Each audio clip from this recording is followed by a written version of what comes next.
तुम्हारी आवाज छीन लूंगा मैं थोड़ी देर में। वापिस आ गया मैं। जय हिंद। क्या हालचाल, क्या हालचाल। हम्म।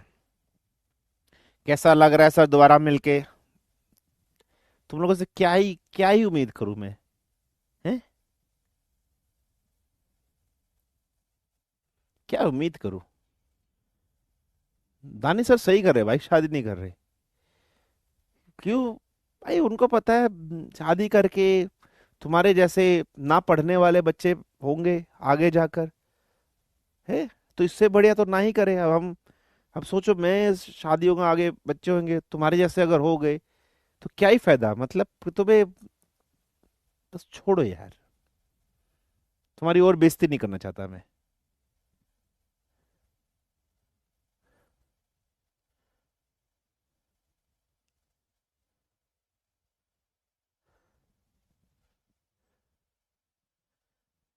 जय हिंद। ए की वैल्यू 4/3, बी की वैल्यू 1/2, एक की सी की 1/6 और डी की वैल्यू 1। ठीक है, बढ़िया। हाँ। क्या है मतलब।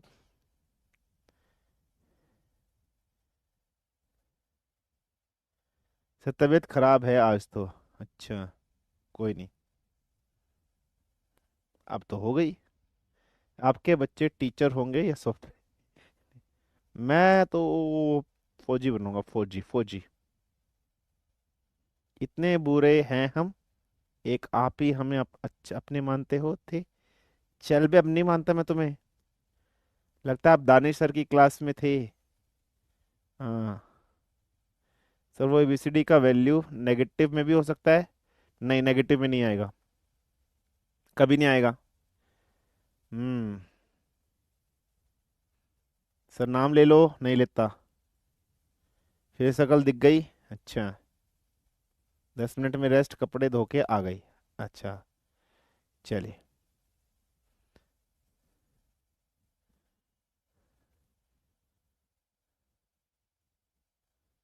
राहुल सनेब भी।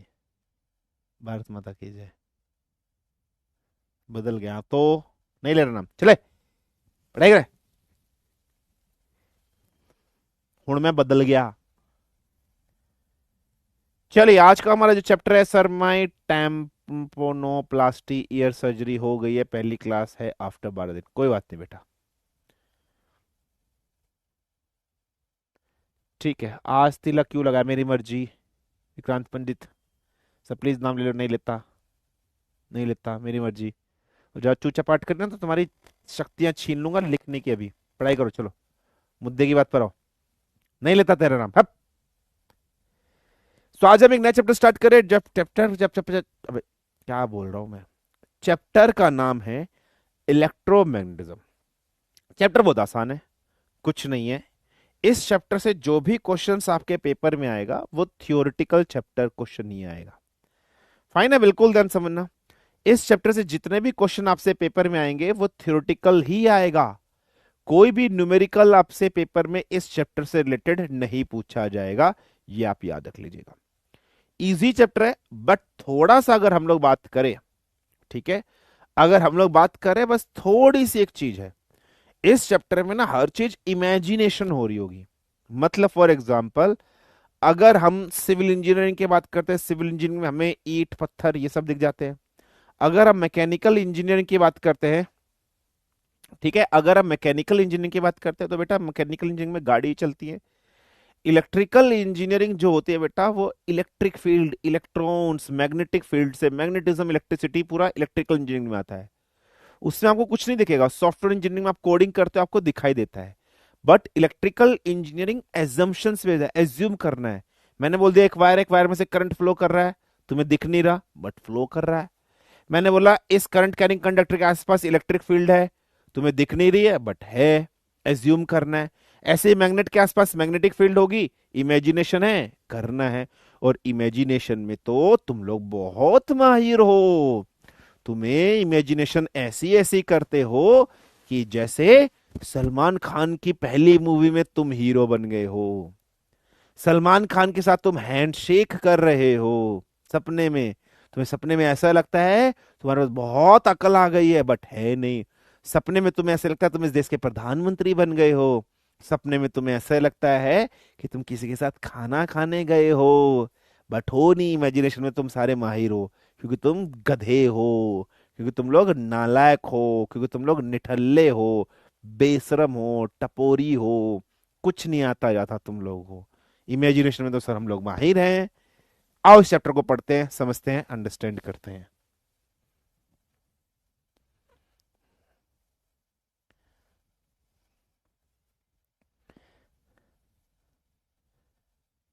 हाँ, स्कूल को तुमने ऐसे कभी कभी तुमने ऐसे सोचा होगा, मेरे स्कूल में आतंकवादी आ जाएंगे तो मैं हीरो बनूंगा, मैं उन आतंकवादियों को मार दूंगा, फिर मेरी क्लास की जो सपना है वो मेरे को देख के बहुत हंसेगी, मेरी क्लास के जितने भी दोस्त हैं सब मुझे करेंगे, फिर मुझे स्कूल की प्रेयर होगी, फिर उस पर मुझे अवार्ड मिलेगा, हमारे स्कूल में आतंकवादी आ गए, मैं हीरो बन के मार दूंगा सबको।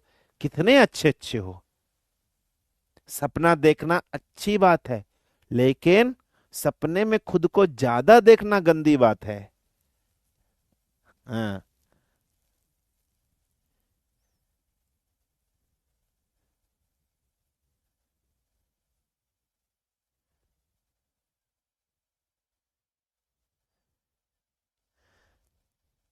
बस यही, मतलब मैं ना पूरे दिन, है ना, क्रश को बचाऊंगा टेररिस्ट से, ये देखो, मतलब ये ना इतने टपोरी हैं, इतने खाली हैं दिमाग से, मतलब इन्हें पढ़ना नहीं है, बस 24 घंटे ऐसी बातें कराते रहो, तैयार है पूरी बातें करने के लिए, पढ़ना लिखना नहीं है। अगर मैं इन्हें 24 घंटे में से 20 घंटे इनके साथ बातें करता रहूं ना, मस्त पढ़ते रहेंगे एकदम, मतलब एकदम से।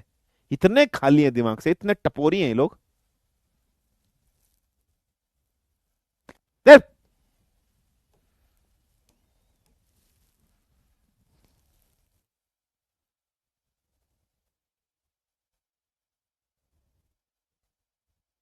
सर मेरे पास इस चैप्टर के 12वीं के नोट्स है, विल इट वर्क? यस बेटा, आकृति कर जाएंगे। ठीक है, चलिए। So the name of the chapter is electromagnetism. अगर किसी ने पहले से नोट्स बना रखे, 12वीं के नोट्स बना रखे, दोबारा बनाने की जरूरत नहीं है। बट इलेक्ट्रोमैग्नेटिज्म में 12वीं की जो क्लास में टॉपिक गिवन है वो सारी टॉपिक्स हमें नहीं पढ़नी है, कुछ सिलेक्टिव टॉपिक्स हमें पढ़नी है।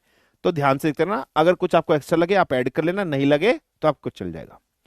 इलेक्ट्रोमैग्नेटिज्म चैप्टर के अंदर मैग्नेट्स के बारे में डिस्कशन करेंगे, मैग्नेटिक फील्ड के बारे में डिस्कशन करेंगे, मैग्नेटिक प्रॉपर्टीज के बारे में डिस्कशन करेंगे, मैग्नेटिक मटेरियल के बारे में डिस्कशन करेंगे, और ऐसे ही बहुत सारी चीजें हम लोग इस चैप्टर के अंदर डिस्कशन करेंगे, हम लोग पढ़ेंगे। ठीक है, ये चैप्टर एंटायरली थ्योरी होगा। सोलेनॉइड के बारे में डिस्कशन करेंगे, है ना, सोलेनॉइड कैसे काम करती है, किस तरीके से करती है, ये सब पढ़ेंगे। देखो, पूरी फिजिक्स के अंदर मैं आपको लिटरली बता रहा हूं सबसे हार्ड चैप्टर जो है, पूरी फिजिक्स के अंदर सबसे हार्ड चैप्टर, लेकिन अगर एक बार समझ में आ गया सबसे इजी भी बन जाएंगे और सबसे स्कोरिंग भी बन जाएंगे। वो दो ही चैप्टर हैं, एक इलेक्ट्रिसिटी और एक मैग्नेटिज्म और इलेक्ट्रोस्टैटिक्स। इलेक्ट्रिसिटी एंड इलेक्ट्रोस्टैटिक्स और मैग्नेटिज्म, यही आपकी पूरी फिजिक्स के अंदर सबसे मतलब हार्ड चैप्टर, और अगर आ गए तो बन भी जाएंगे, और सबसे ज्यादा क्वेश्चन इन चैप्टर से आते हैं। ठीक है, क्लियर, ये याद रखना, तो इनको अच्छे से पढ़ना। मैंने आपको इलेक्ट्रिसिटी इलेक्ट्रोस्टैटिक्स बहुत अच्छे से पढ़ाया है, ऐसे इसी इतने ही अच्छे से मैं मैग्नेटिज्म पढ़ाऊंगा। मैंने क्यों इलेक्ट्रिसिटी इलेक्ट्रोस्टैटिक्स में इतने सारे चैप्टर, इतने सारे लेक्चर लिए हैं? मैं चाहता तो 4 लेक्चर में खत्म कर सकता था, बट मैंने आपको बहुत अच्छे से पढ़ाया है ताकि आपके कंसेप्ट क्लियर हो जाए। शायद अभी आप लोग को सबसे इजी भी लग रहे होंगे, क्यों? क्योंकि मैंने बहुत मेहनत करी है, एक्स्ट्रा लेक्चर लिए हैं। और मेरा जो मैनेजर है ना, मेरे जो मैनेजर हैं, नाम उनका मैं लेना नहीं चाहता, रोहित है, उसने मुझे डांटा, उसने मेरे पर पेनल्टी लगाई। समझ रहे हो तुम्हें? मेरा जो एफसी है, सर इतने लेक्चर क्यों लिए, समझ रहे हो? और वो मुझे रोज डांटता है। तुम लोग उसकी फील्डिंग सेट करोगे नहीं करोगे, बता दो। इंस्टाग्राम पे जाके, रोहित, आईडी बता रहा हूं उसकी, इंस्टाग्राम पे चले जाना, फील्डिंग सेट कर दो उसकी, आईडी बता रहा हूं मैं उसकी। कर सकते हो ना मेरे लिए इतना? कह रहे इतने लेक्चर क्यों लिए हैं, कि 4 लेक्चर अलाउड थे, ज्यादा क्यों लिए हैं? करोगे ना मेरे लिए, बता दो। रोहित अंडरस्कोर सिंह अंडरस्कोर बादल, कर देना।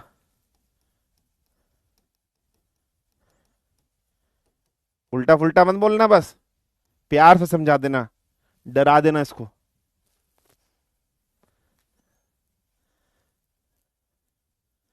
इंस्टाग्राम पे उल्टा फुल्टा नहीं लिखना कुछ भी, ठीक है? उल्टा फुल्टा नहीं लिखना है, बता रहा हूं मैं। भाई मुझे रोजाना डांटता है, कह रहे इतने लेक्चर लेक्चर लेक्चर ले लिए, एक्स्ट्रा लेक्चर ले लिए। अब मैं बता रहा हूँ भाई, मैं अपने बच्चों को अच्छे से पढ़ाया है। रोहित अंडरस्कोर सिंह अंडरस्कोर बादल कर देना फील्डिंग सेट। चलो मुद्दे की बात पर आते हैं, पढ़ते हैं, समझते हैं। कर देना भाई, रोजाना डांटता है, पेनल्टी लगाई उसने मेरे पर, सैलरी काट ली उसने मेरी। लिखना विक्रांत सर की एक्स्ट्रा सैलरी वापस दो, सैलरी काटी उसने भाई मेरी। प्राइवेट अकाउंट है, मैसेज तो चला जा सकता है, मैसेज तो जा सकता है, प्राइवेट अकाउंट है तो क्या हुआ, मैसेज तो जा सकता है, मैसेज भेज दो। उनकी उम्र कितनी है? मेरी उम्र की है भाई, मेरी उम्र की ही है, मेरी उम्र की ही है।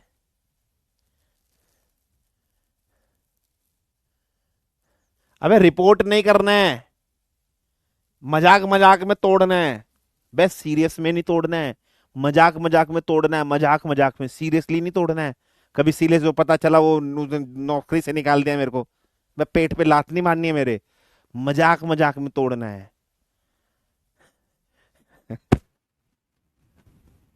ठीक है, चलो इधर आओ।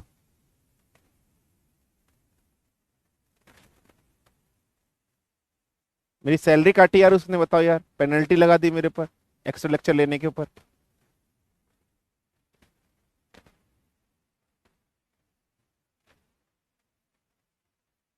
पिटा पिटा मजा देंगे। ठीक है, आईडी प्राइवेट है, मैसेज चला जा सकता है, मैसेज कर दो। चले स्टार्ट, चले पढ़ते हैं। अब आएगा मजा। सर मेरी सैलरी काटी थी ना इसने, अब देखता हूँ कैसे। आओ, चैप्टर का नाम है इलेक्ट्रोमैग्नेटिज्म। ध्यान से देखो बेटा, मुद्दे की बात पर आते हैं, पढ़ते हैं, समझते हैं। आपको दो चीज यहां पर दिखाई दे रही है। एक चीज क्या दिखाई दे रही है? इलेक्ट्रो से वर्ड क्या है? इलेक्ट्रोस्टैटिक्स, इलेक्ट्रॉन से इलेक्ट्रिसिटी की बात हम लोग कर रहे हैं, यस और नो। और एक दूसरा वर्ड आपके सामने यहां पर मैग्नेट से बना है, मैग्नेटिज्म। तो दो चीज यहां पर आपको दिखाई दे रही है, एक है इलेक्ट्रिसिटी और एक है magnet. You are getting two words here, first is electricity and second one is magnet. इसका मतलब क्या है आपके लिए? इलेक्ट्रिसिटी और मैग्नेट वाइसा वर्सा है ना बेटा? मैंने आपको फेरेडे लॉ पढ़ाया था, है ना? फेरेडे लॉ आपको मैंने पढ़ाया, नहीं पढ़ाया अभी? शायद इस चैप्टर में हम लोग पढ़ेंगे, इस चैप्टर में हम लोग फेरेडे लॉ पढ़ेंगे। बट जनरली मैंने आपको एक एग्जांपल देता ना, जब हम लोग laws of conservation of energy पढ़ रहे थे, कि अगर आपके पास मोटर हो तो मोटर में इलेक्ट्रिसिटी से मैग्नेटिज्म बना सकते हैं, मैग्नेटिज्म से इलेक्ट्रिसिटी बना सकते हैं, बताया था ना, घुमा के मोटर। तो इलेक्ट्रिसिटी से मैग्नेट बन सकते हैं और मैग्नेट की वजह से इलेक्ट्रिसिटी बन सकती है, इलेक्ट्रोमैग्नेटिज्म। जनरली हम लोग इस टॉपिक को, इस चैप्टर को यहां पर हम लोग कहेंगे, हम इसको सिंपली यहां पर इस तरीके से पढ़ते हैं, इस तरीके से हम लोग यहां अंडरस्टैंड करते हैं। लेकिन जब हम इस चैप्टर के बारे में बात करें तो इस चैप्टर के अंदर हमें सिंपली मैग्नेट के बारे में डिस्कशन करना है। तो we have to discuss about what? We have to discuss about the magnet. ठीक है, अब अगर मैं मैग्नेट के बारे में बात कर रहा हूं, एक ऐसी मैग्नेट होती है जो हमें नेचुरली मिलती है ना? तो एक मैग्नेट तो हमें नेचुरली मिलती है, आपने ब्लैक कलर की देखी होगी, उस मैग्नेट को हम लोग कौन सी मैग्नेट बोलते हैं बेटा? नेचुरल मैग्नेट बोलते हैं। ये जो नेचुरल मैग्नेट होती है, फाउंड इन नेचर, ठीक है, ये हमें कहां से मिलती है? ये हमें प्रकृति से मिलती है। प्रकृति मतलब नेचर से मिलती है। अगर मैं इसके कलर की बात करूं कि भाई इसका कलर किस तरीके से होता है, तो इसका कलर होता है ब्लैक कलर का। और ब्लैक कलर का जब इसका कलर होता है तो इसको और क्या बोला जाता है? इसको बोला जाता है लॉर्ड स्टोन, या फिर आप इसको बोल सकते हो ये पत्थर होता है, पत्थर से हमें मिलता है, लीडिंग स्टोन इसको कहते हैं। या फिर हम इसको बोलते हैं Fe3O4, इसके अंदर आयरन का कंटेंट है, हम लोग इसको फेरिक ऑक्साइड या आयरन ऑक्साइड भी हम लोग इसको सिंपली बोल देते हैं कि भाई आयरन ऑक्साइड इसमें होता है। तो नेचुरल मैग्नेट जो काले कलर की होती है उसको लोड स्टोन बोलते हैं, लीडिंग स्टोन बोलते हैं, या ब्लैक स्टोन आप बोल देते हो, ब्लैक कलर का होता है। और आपने मैग्नेट देखे ना, काले कलर की मैग्नेट होती है, वो Fe3O4 होता है, आयरन। अब इसके अंदर जो मैग्नेटिक प्रॉपर्टीज आई है वो आयरन की वजह से आई है। ये तो हो गए नेचुरल मैग्नेट जो हमें मिलती है, लेकिन ऐसा नहीं है, आप मैग्नेट को आर्टिफिशियली भी क्रिएट कर सकते हो। तो अगर मैं बात कर रहा हूं एक टाइप की मैग्नेट्स की और होती है जिसको हम लोग बोलते हैं artificial magnet, we will called it as artificial magnet. अब ये आर्टिफिशियल मैग्नेट कैसा है, ये आर्टिफिशियल तरीके से हमने बनाई है। तो अगर हम आर्टिफिशियल मैग्नेट की बात कर रहे हैं तो क्रिएटेड बाय व्हाट, तो अगर हम लोग बात कर रहे हैं क्रिएटेड बाय आर्टिफिशियल वे, ठीक है, आर्टिफिशियल मेथड से हम लोगों ने इसको बनाया है, आर्टिफिशियली हम लोगों ने इसको बनाया है, क्रिएट किया है। ये सिंपल सा पॉइंट है, सिंपल सा तरीका है जो आपको समझना कैसे बनाया। देखो फॉर एग्जाम्पल आपके स्कूल के अंदर क्लासरूम में, आप जिस भी क्लास के अंदर पढ़ते होगे, स्कूल में जब जाते होगे, तो आपकी क्लास में कुछ अच्छे बच्चे भी होंगे जो पढ़ने वाले होंगे, ब्रिलियंट होंगे, वो हो सकता है क्लास में आगे बैठते हो। कुछ ऐसे बच्चे होंगे जो मेरी तरह टपोरी से होंगे, जो डिफॉल्टर होंगे, बैक बेंचर होंगे, पीछे बैठते होंगे। अब आप हो, आपकी मम्मियां क्या चाहती है कि आप अच्छे बनो या मेरी तरह टपोरी बनो, तो आप बोलोगे सर अच्छे बनने के लिए आपकी तरह टपोरी तो नहीं बनना चाहते हम। तो आपकी मम्मी आपको क्या कहती है, अच्छे बच्चों के साथ बैठना, क्योंकि अच्छे बच्चों के साथ बैठोगे अच्छी संगत, और मेरे जैसे टपोरी के साथ बैठोगे तो टपोरी जैसी संगत आपको मिलेगी, है ना। तो आप समझ गए, जिस संगत में आप रहोगे वैसी रंगत आपके ऊपर आएगी। बेटा आप किसी भी मैग्नेट को ना मैग्नेटाइज कर सकते हो। So artificial magnet created by magnetizing, ठीक है, बाय मैग्नेटाइजिंग अ मटेरियल, एक मटेरियल को, किसी भी मटेरियल को मैग्नेटाइज्ड करके हम क्या कर सकते हैं, आर्टिफिशियल मैग्नेट बना सकते हैं। सो बाय मैग्नेटाइजिंग अ मटेरियल, ठीक है, एंड प्लेसिंग, ठीक है, तो हम लोग क्या कर रहे हैं, बाय मैग्नेटाइजिंग अ मटेरियल, कैसे करेंगे, प्लेसिंग, प्लेसिंग इट, इट का मतलब मटेरियल, इट का मतलब क्या है, placing the material, placing the material in the magnetic field, in the magnetic field, ठीक है, ऑफ अ मैग्नेट। मैग्नेट की मैग्नेटिक फील्ड के अंदर किसी भी मटेरियल को रखकर वो मटेरियल मैग्नेटाइज हो जाएगा, और मैग्नेटाइज का मतलब क्या है कि उसके अंदर मैग्नेटिक कैरेक्टर्स आ जाएंगे। समझे, जैसे समझना, आपके पास एक मैग्नेट है बेटा, आपने कभी ध्यान से देखा है, सड़क पर आपने देखा होगा ना, कुछ लोगों को आपने ऐसे देखा होगा जिनके हाथ में एक बहुत बड़ी सी चुंबक सी होती है, लकड़ी से बंधी हुई होती है, और वो मिट्टी पर ऐसे चला रहे होते हैं, घुमाते हैं। तो आपने उस चुंबक पर कभी देखा है, चुंबक पे आपने देखा कि मिट्टी भी चिपकी हुई होती है, तो वो सारे मटेरियल कैसे हो गए, मैग्नेटाइज। या आपने कभी एक काम करो, आप एक मैग्नेट है, उस मैग्नेट पर एक लोहा चिपका के रख दो, आप 1 महीना 2 महीना 3 महीना 4 महीना 5 महीना 6 महीने के लिए चिपकाकर उसको कहीं रखकर भूल जाओ। आप कुछ टाइम पीरियड के बाद आओ और उस लोहे को निकालो, और उस लोहे से किसी दूसरे लोहे को चिपकाने की कोशिश करना, उस लोहे के अंदर भी थोड़ा सा मैग्नेटिक कैरेक्टर आ जाएगा, क्योंकि वो क्या हो गया, वो मैग्नेटाइज्ड हो गया है, क्योंकि वो लोहा इस काली मैग्नेट के मैग्नेटिक फील्ड में रखा था। अब ये मैग्नेटिक फील्ड क्या होता है, अब यहां पर एक समस्या आ रही है हमें कि सर ये जो मैग्नेटिक फील्ड आपने लिखा है ये क्या है। सो रीजन अराउंड अ मैग्नेट, ये क्या है बेटा, रीजन अराउंड अ मैग्नेट, एक मैग्नेट के आसपास का रीजन, वेयर, ठीक है, वेयर मैग्नेटिक कैरेक्टर, ठीक है, या वेयर मैग्नेटिज्म और मैग्नेटिक कैरेक्टर आप बोल दो, ठीक है, magnetic character could B experience, ठीक है, magnetic character could B experience, जहां पर मैग्नेटिज्म या मैग्नेटिक कैरेक्टर देखा जाता है, इस चीज को हम लोग क्या बोलते हैं, मैग्नेटिक फील्ड हम लोग बोलते हैं। So reason around a magnet where magnetism और magnetic character could be seen, या एक्सपीरियंस देखा जाएगा। जैसे फॉर एग्जांपल मेरे पास एक बार मैग्नेट है, बार मैग्नेट कैसे होती है, जैसे चॉकलेट बार होती है, इस तरीके 2 पोल होते हैं उसके अंदर, नॉर्थ पोल और साउथ पोल।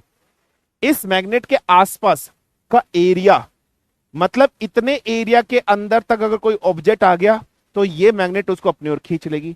ये जो गोल गोल सा एरिया मैंने बना दिया, इस चीज को क्या बोलते हैं, ये जो रीजन है ये है आपका मैग्नेटिक फील्ड वाला एरिया। अगर मैं इसके अंदर किसी ऑब्जेक्ट को चिपका कर यहां पर रख दिया, ये कोई ऑब्जेक्ट यहां पर हो गया, तो ये ऑब्जेक्ट जब इसकी मैग्नेटिक फील्ड में आ गया तो ये मैग्नेटाइज हो गया, चुंबकीकृत हो गया, इसमें मैग्नेटिक कैरेक्टर आ गया। तो हम ऐसे कैसे बना सकते हैं, आर्टिफिशियल मैग्नेट्स को बना सकते हैं। समझ आ गया। तो आर्टिफिशियल मैग्नेट के हिसाब से मटेरियल को ही तो आपने मैग्नेट बनाया है, तो इसके हिसाब से ना मटेरियल को हम 3 टाइप्स में क्लासिफाई करते हैं। ऐसे मटेरियल एक होते हैं पैरामैग्नेटिक मटेरियल। फाइन। एक मटेरियल को हम लोग कौन से मटेरियल कहते हैं? Paramagnetic material. एक को हम लोग कहते हैं डायामैग्नेटिक मटेरियल। ठीक है, डायामैग्नेटिक मटेरियल।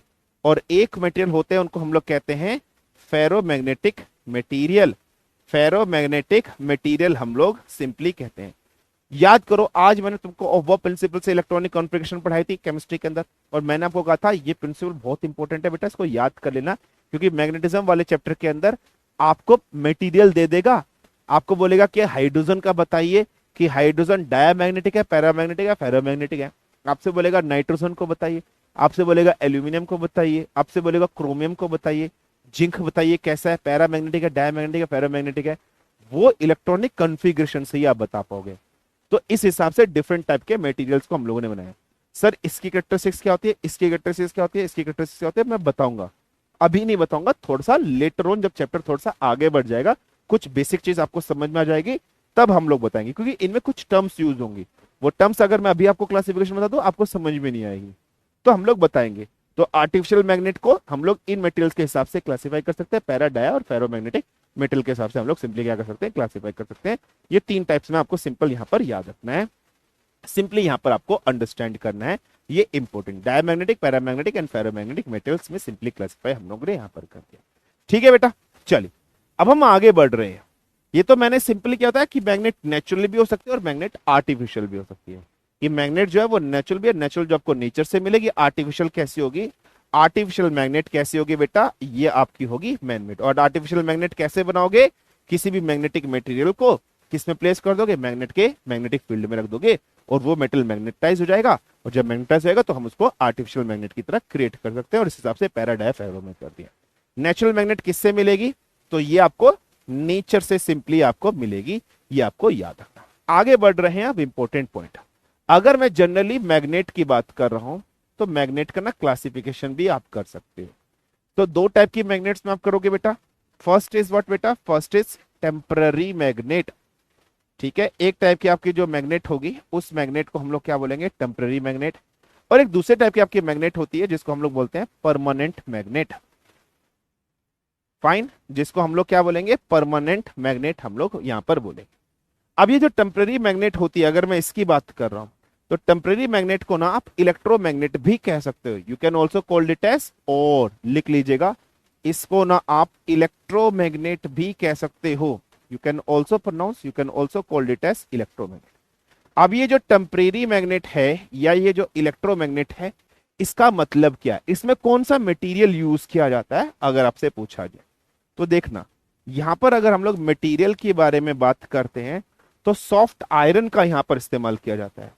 किसका, सॉफ्ट आयरन। तो आप क्या लिखोगे, मटेरियल यहां पर यूज किया जाएगा सॉफ्ट आयरन, है ना। आयरन भी दो टाइप के होते हैं, हम लोग केमिस्ट्री में पढ़ेंगे, सॉफ्ट आयरन, रॉट आयरन, है ना, हार्ड आयरन, है ना, कच्चा लोहा मतलब कमजोर वाला लोहा, सॉफ्ट आयरन जो थोड़ा सा बेंडिंग इजी हो सकती है। इस इलेक्ट्रोमैग्नेट की या टेम्परेरी मैग्नेट की खासियत क्या होती है, अगर मैं इसकी बात कर रहा हूं, ये मैग्नेटाइज तो हो जाएगी, कैसे होगी, इजीली मैग्नेटाइज हो जाएगी। फाइन है। और अगर मैं इसकी डीमैग्नेटाइज्ड के बारे में बात करूं कि ये डीमैग्नेटाइज्ड अगर होगी तो ये डीमैग्नेटाइज्ड भी कैसे होगी बेटा, तो याद रखना इजीली डीमैग्नेटाइज्ड भी हो जाएगी। तो ये मैग्नेटाइज्ड और डीमैग्नेटाइज्ड की अगर हम लोग बात कर रहे हैं, ये आपकी कैसे हो जाएगी, इजीली यहां पर आपकी हो रही है, ये आपको याद रखना। अभी मैं बताऊंगा इसके एग्जांपल्स भी मैं आपको बताऊंगा। अगर इसमें आपको एग्जांपल्स लिखने हैं कि sir what are its example और ये इलेक्ट्रोमैग्नेट क्या होती है, अभी मैं आपको बताऊंगा, डोंट वरी अबाउट इट। तो आप एग्जांपल में लिख सकते हैं इलेक्ट्रिक बेल, इसका एग्जांपल लिख सकते हैं। परमानेंट मैग्नेट्स की बात करते हैं, तो परमानेंट मैग्नेट के अंदर अगर हम लोग बात कर रहे हैं सर मटेरियल कौन सा इस्तेमाल किया जाता है, तो यहां पर ना स्टील का इस्तेमाल किया जाता है मटेरियल के रूप में मैग्नेटाइज करने में, स्टील का, स्टील, आयरन, कोबाल्ट, निकल, है ना, स्टेनलेस स्टील, आयरन, कोबाल्ट, निकल मतलब एलॉयज है। फाइन है। अगर मैं इसकी मैग्नेटाइज्ड के बारे में बात कर रहा हूं तो भाई ये जो मैग्नेटाइज्ड है ना, ये इजीली नहीं होता, लेट होता है, टू लेट, बहुत देरी से मैग्नेटाइज होगा। और अगर मैं इसके डीमैग्नेटाइज्ड के बारे में बात करूंगा, अगर मैं इसके डीमैग्नेटाइज्ड की बात करूंगा तो डीमैग्नेटाइज भी बहुत देरी से होगा। So it is demagnetized too late, बहुत देरी से मैग्नेटाइज होगा और बहुत देरी से ही डीमैग्नेटाइज होगा। ये इसकी कैरेक्टरिस्टिक्स होती है। सर परमानेंट मैग्नेट के कोई एग्जाम्पल बता दीजिए। हॉर्स शू मैग्नेट, ठीक है, हॉर्स शू मैग्नेट आप लिख सकते हो। अब ये हॉर्स शू मैग्नेट क्या होते हैं बताऊंगा। बार मैग्नेट आप लिख सकते हो, ठीक है, बार मैग्नेट आप लिख सकते हो। एलनिको एल्यूमिनियम निकल कोबाल्ट, ठीक है, एलनिको मैग्नेट आप लिख सकते हो, ठीक है। इस तरीके से आप बहुत सारी मैग्नेट्स में, परमानेंट मैग्नेट में आप लिख सकते हो। अब इंपॉर्टेंट बात आती है कि सर ये टेम्पररी मैग्नेट या फिर इलेक्ट्रोमैग्नेट क्या होता है, सर इसके बारे में बताओ, है ना, कि सर इसके बारे में बताओ ये क्या होता है। बे चल जा, ठीक है, इसके बारे में बताओ ये क्या होता है। तो अभी ध्यान से देखो, जैसे मैं यहां पर लिख रहा हूं इलेक्ट्रिक, इलेक्ट्रिक बेल, ठीक है, एग्जाम्पल ऑफ इलेक्ट्रोमैग्नेट और टेम्परेरी मैग्नेट।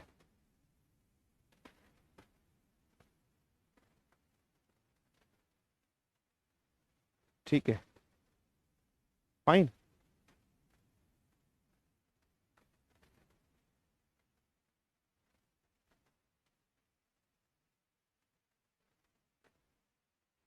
ये हट क्यों नहीं रहा।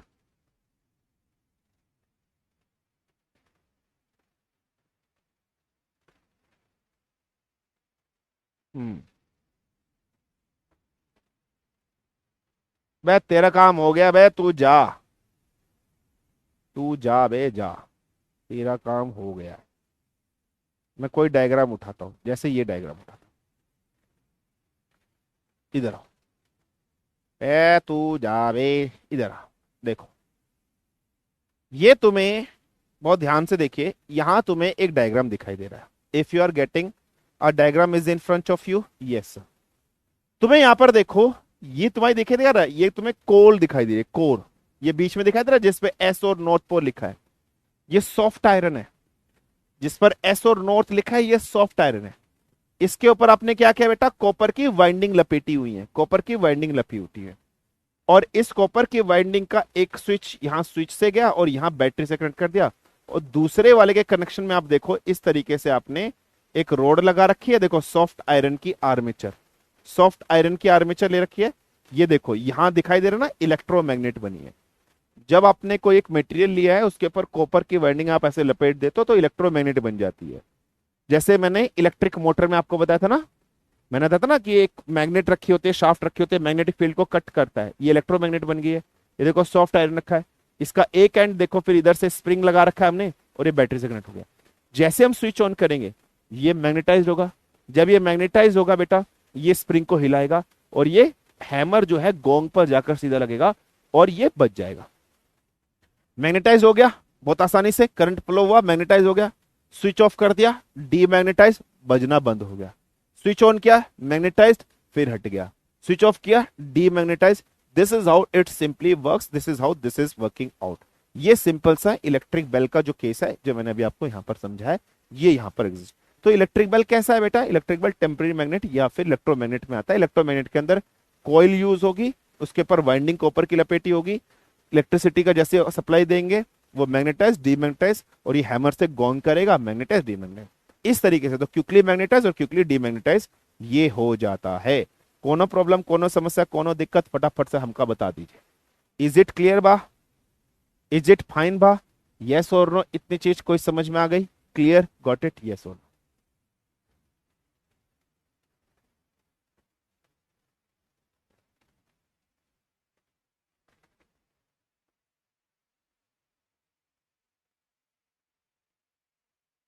डन है बेटा,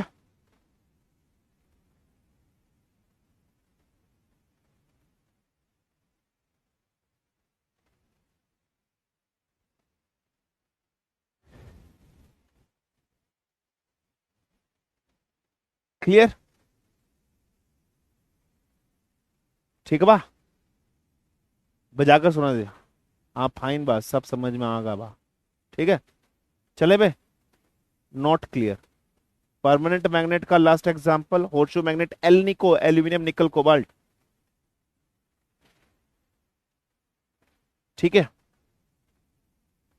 सर मैंने स्कूल में हाँ तो वही तो मैंने बोला, टपोरी हो तुम लोग, मैंने बेल की इसकी वायर निकाल दी थी। कितना खुश होके बता रहा है, गधा कहीं का, नालायक, बेशरम। हेडिंग लिखो, classification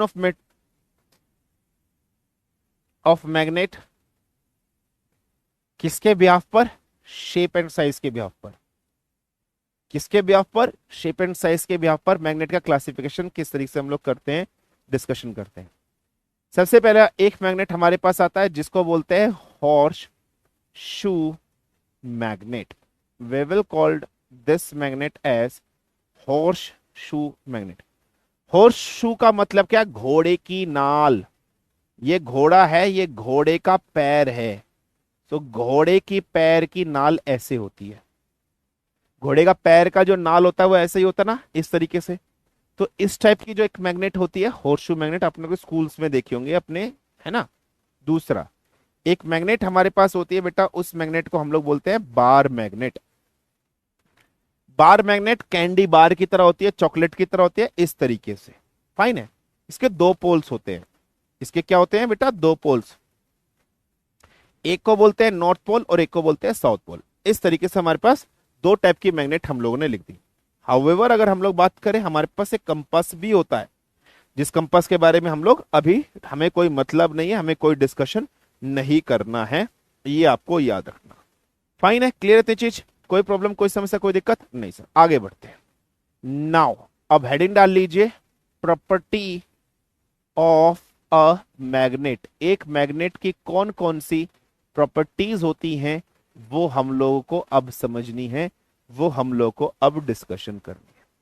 so properties of magnet में सबसे पहली जो प्रॉपर्टी है वो आपके सामने है एट्रैक्टिव।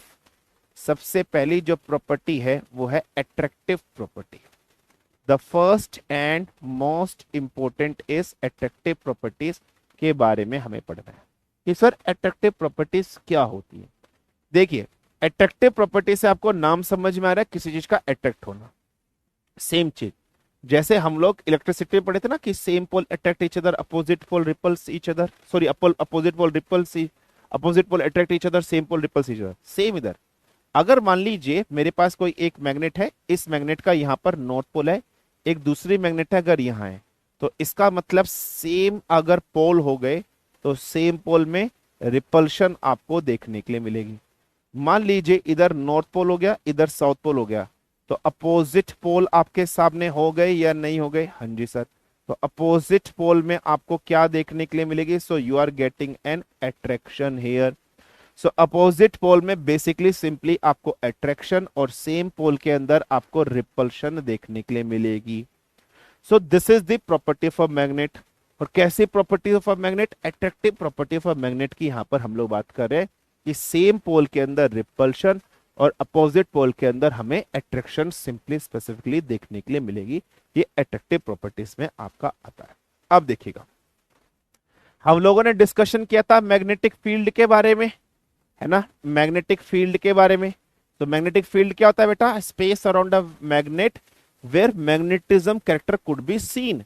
तो हम लोगों ने मैग्नेटिक फील्ड के बारे में क्या पढ़ा था कि स्पेस अराउंड अ मैग्नेट, ठीक है, स्पेस अराउंड अ मैग्नेट, ठीक है, मैग्नेट वेयर मैग्नेटिज्म, है ना, जहां पर मैग्नेटिज्म कैरेक्टर कुड बी, ठीक है, magnetism character could be scene और अपीयर्स, जहां पर मैग्नेटिक कैरेक्टर देखा जाता है या अपीयर्स होता है ना, when a current carrying conductor is placed near it. या आप कैसे बोल सकते हो?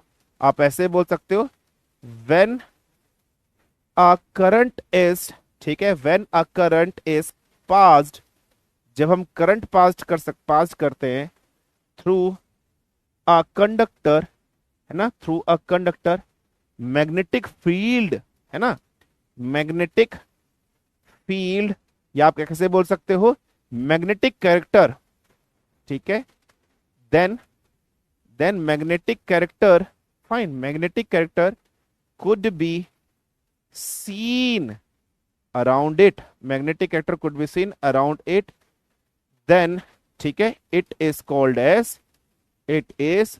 एज मैग्नेटिक फील्ड, है ना, मैग्नेटिक फील्ड होगी उस चीज को हम लोग क्या बोलते हैं? Magnetic field. भाई सिंपल है ना। आपके घर में स्विच है, एक सॉकेट है, उस सॉकेट के अंदर 3 पॉइंट है, इनके अंदर आर वाई बी जी वायर्स जा रही हैं। इन वायर में करंट जा रहा है या नहीं जा रहा है? मान लीजिए आई करंट जा रहा है और आई करंट वापस आ रहा है। करंट जा रहा है, तुमने इसके अंदर उंगली डाली तो तुम्हें इसने पकड़ लिया, तो इस करंट कैरिंग कंडक्टर के अंदर मैग्नेटिक फील्ड या मैग्नेटिक वेक्टर आ गया नहीं आ गया? आ गया। जो मैग्नेटिक वेक्टर इसके अंदर आया उसको क्या बोलोगे? मैग्नेटिक फील्ड बोलोगे। तो सिंपल सी डेफिनेशन है ये, सिंपल सी डेफिनेशन मैंने यहां पर आपके सामने मैग्नेटिक फील्ड की डेफिनेशन लिखी है। अब आते हैं मुद्दे की बात कि ये जो मैग्नेटिक फील्ड होती है, ठीक है, इसको शो कैसे किया जाता है? तो इसको शो किया जाता है मैग्नेटिक फील्ड लाइन से। तो नेक्स्ट चीज, जैसे इलेक्ट्रिक फील्ड लाइंस मैंने पढ़ा था ना, जैसे इलेक्ट्रिक फील्ड था, इलेक्ट्रिक फील्ड को शो करने के लिए इलेक्ट्रिक फील्ड लाइंस थी, मैग्नेटिक फील्ड को शो करने के लिए मैग्नेटिक फील्ड लाइंस है। तो मैग्नेटिक फील्ड लाइंस क्या है? दीज आर, है ना, these are imaginary lines. Fine है। ये एक्चुअली में क्या है? इमेजिनरी लाइंस है। ऐसी सच कोई लाइंस प्रेजेंट होती नहीं है, दिखती नहीं है, बट हम बना लेते हैं, ठीक है, इन ऑर्डर टू एक्सप्रेस, ठीक है, in order to express, in order to express the magnetic field. Magnetic field को एक्सप्रेस करने के लिए या शो करने के लिए हम लोग एक लाइंस बनाते हैं, उनको मैग्नेटिक फील्ड लाइंस कहते हैं। अब ये जो मैग्नेटिक फील्ड लाइंस होती हैं, इन मैग्नेटिक फील्ड लाइंस की भी प्रॉपर्टीज होती है। इनकी भी क्या होंगी? प्रॉपर्टीज होंगी। So properties of magnetic field lines, ये जो मैग्नेटिक फील्ड लाइंस है, इन मैग्नेटिक फील्ड लाइंस की प्रॉपर्टीज क्या क्या है, हमें डिस्कशन करनी है। चलिए, प्रॉपर्टी नंबर 1, ये मैग्नेट, जैसे इलेक्ट्रिक फील्ड लाइंस की हम लोग क्या बात करते थे, इलेक्ट्रिक फील्ड कहां से निकलती थी? प्लस चार्ज से माइनस चार्ज की तरफ। बताया था ना कि कोई भी करंट कैरिंग कंडक्टर है, अगर इस पर जो चार्ज होता है वो हमेशा सरफेस पर रहता है, तो what is the direction of electric field? Electric field का डायरेक्शन पॉजिटिव से नेगेटिव की तरफ जाता है। यस और no? I have told you earlier also, yes और नो? सिमिलर वे में अगर मैं यहां पर डायरेक्शन की बात करूं, तो इसका जो डायरेक्शन होगा, बहुत ध्यान से देखना, direction from north pole to south पोल।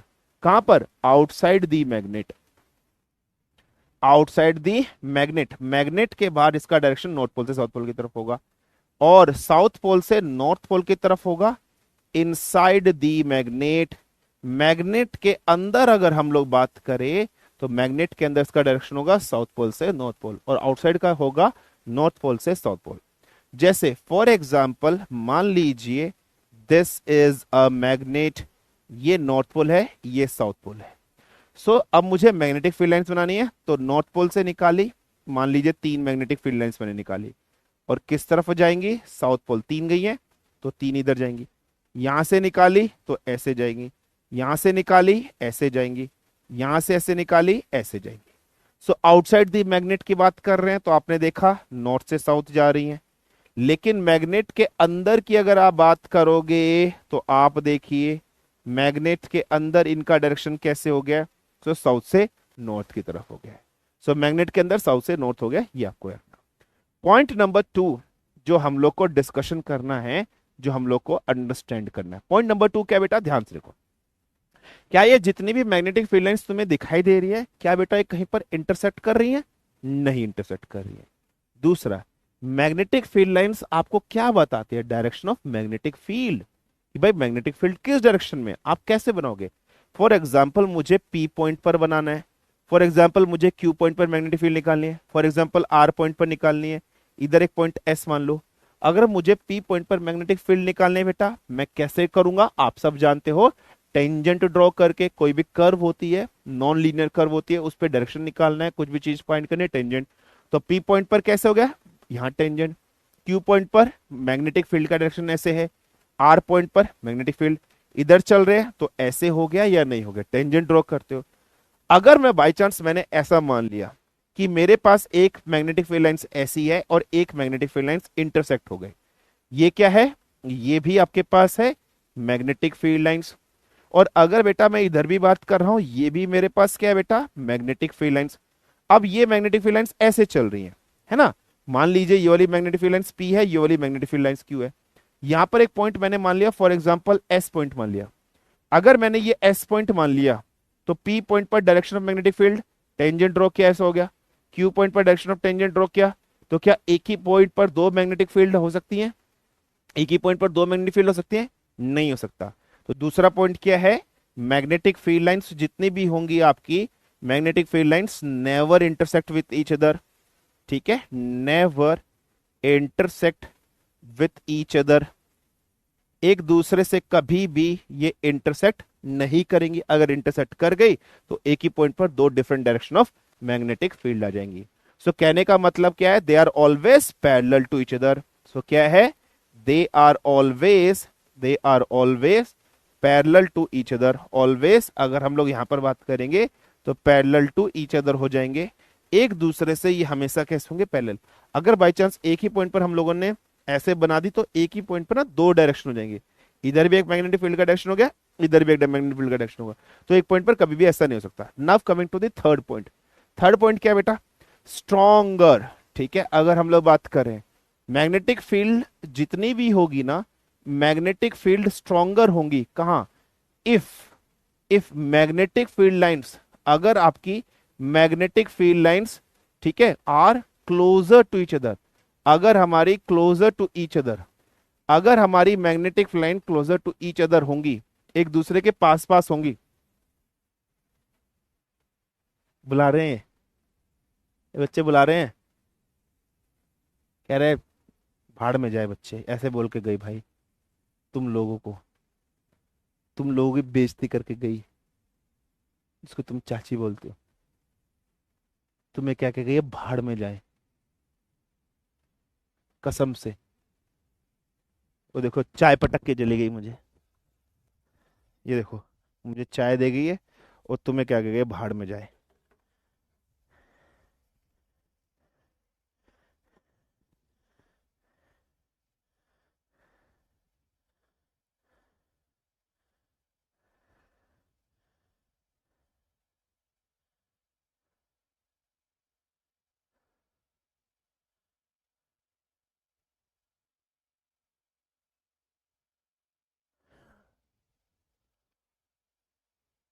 गए भाई, अब तो तुम्हारी बेइज्जती कर गई, मैं ही हूं तुम्हारा जो भी हूं, ठीक है, मैं ही हूं तुम्हारा जो भी हूं। इतनी चीज क्लियर हुई फटाफट से, अभी जरा मुद्दे की बात, चैट खोले, हे, इधर आओ। मैग्नेटिक फील्ड लाइंस कहां पर स्ट्रोंगर होंगी, मैग्नेटिक फील्ड लाइंस स्ट्रोंगर होंगी if magnetic field lines are closer to each other. अभी हमने मैग्नेट ड्रॉ की थी, तुम्हें सबसे ज्यादा मैग्नेटिक फील्ड लाइंस क्लोजर कहां पर दिखाई दे रही है, नियर द पोल्स, पोल्स पर सबसे नजदीक होंगी। देखो ना, इधर इधर से बहुत सारी मैग्नेटिक फील्ड लाइंस निकलेगी, इधर से एक निकली, इधर से एक निकली, इधर से एक निकली, इधर से एक निकली, इधर से एक निकली, इधर से एक निकली, इधर से एक निकली, एक निकली, एक निकली। सिमिलर वे में इधर से निकली, इधर से निकली, इधर से निकली, इधर से निकली, इधर से निकली, इधर से निकली, इधर से निकली, इधर से निकली, इधर से निकली, इधर से निकली, इधर से निकली, इधर से निकली, इधर से निकली, इधर से निकली। फाइन है, समझ में आया नहीं है? तो तुमने क्या देखा, मैग्नेटिक फील्ड्स पोल्स के इस तरह नजदीक है या नहीं है, बिल्कुल है। तो अगर हम लोग बात करते हैं स्ट्रॉन्गर मैग्नेटिक फील्ड लाइंस कहां मिलेगी, near to the poles, poles के नजदीक पर हमें स्ट्रॉन्गर मिलेगी। और वीक कहां पर मिलेगी, अगर हम लोग बात कर रहे हैं अवे फ्रॉम द पोल, ठीक है, अवे फ्रॉम द पोल। अगर हम पोल से दूर जाएंगे बेटा तो हमें वीक मैग्नेटिक फील्ड मिलेगी, और पोल के नजदीक पर हमें स्ट्रॉन्ग मैग्नेटिक फील्ड मिलेगी। This is the point number 3। Now coming to the point number 4, जो हम लोग को पढ़ना है, जो हम लोग को अंडरस्टैंड करना है, जो हम लोग को समझना है। पॉइंट नंबर 4 क्या है, बेटा बहुत ध्यान से देखना। क्या मैग्नेटिक फील्ड लाइंस की अगर हम लोग बात कर रहे हैं, एक क्लोज लूप बना रही है, क्या क्लोज लूप बन रहा है बेटा, देखो मैंने पहले वाले को लिया और एक क्लोज लूप बन गया, दूसरे वाले को लिया close loop. Electric field lines में तो क्लोज लूप नहीं बन रहा था ना, इलेक्ट्रिक फील्ड लाइंस में हो क्या रहा था बेटा, अगर ये सरफेस पर हमने चार्ज ऐसे रख दिया तो भाई इलेक्ट्रिक फील्ड तो ऐसे निकल रही थी, ऐसे निकल रही थी, ऐसे निकल रही थी, क्लोज लूप नहीं। तो मैग्नेटिक फील्ड लाइंस की अगर हम लोग बात कर रहे हैं तो क्या ये क्लोज्ड लूप बना रही है या नहीं बना रही है, yes sir, they are making a close loop. So हमने यहां से क्या पॉइंट देखा कि सर ये जितनी भी होती हैं, ये सारी की सारी अगर हम लोग बात कर रहे हैं, ये आपकी एक क्लोज लूप भी यहां पर आपके सामने बना रही हैं। ये सिंपल सा पॉइंट है, ये सिंपल सा कंसेप्ट है जो हम लोग को यहां पढ़ना था। क्लियर है बेटा, इतनी चीज में कौन प्रॉब्लम, कौन समस्या, कौन दिक्कत, देखो, देखो,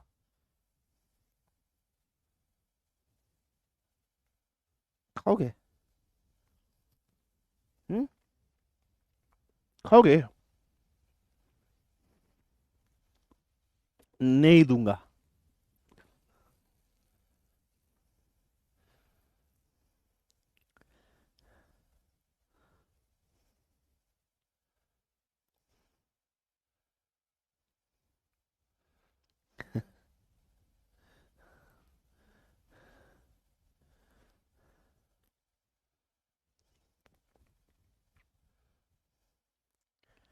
ठीक है, क्लियर है इतनी चीज? अच्छा, बिस्कुट सस्ते हैं, सीएसडी कैंटीन के बिस्किट हैं ये। बेस्ट कैंटीन स्टोर डिपार्टमेंट के बिस्किट है, जीरे वाले। समझ गया? सस्ता बता रहा है। सीएसडी का माल कभी सस्ता नहीं होता।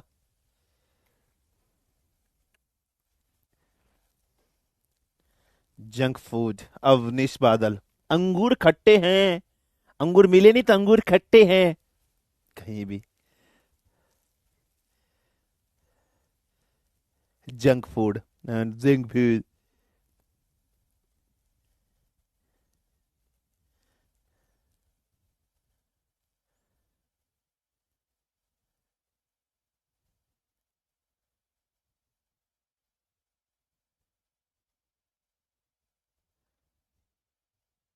बीस बीस जीरा क्रंच।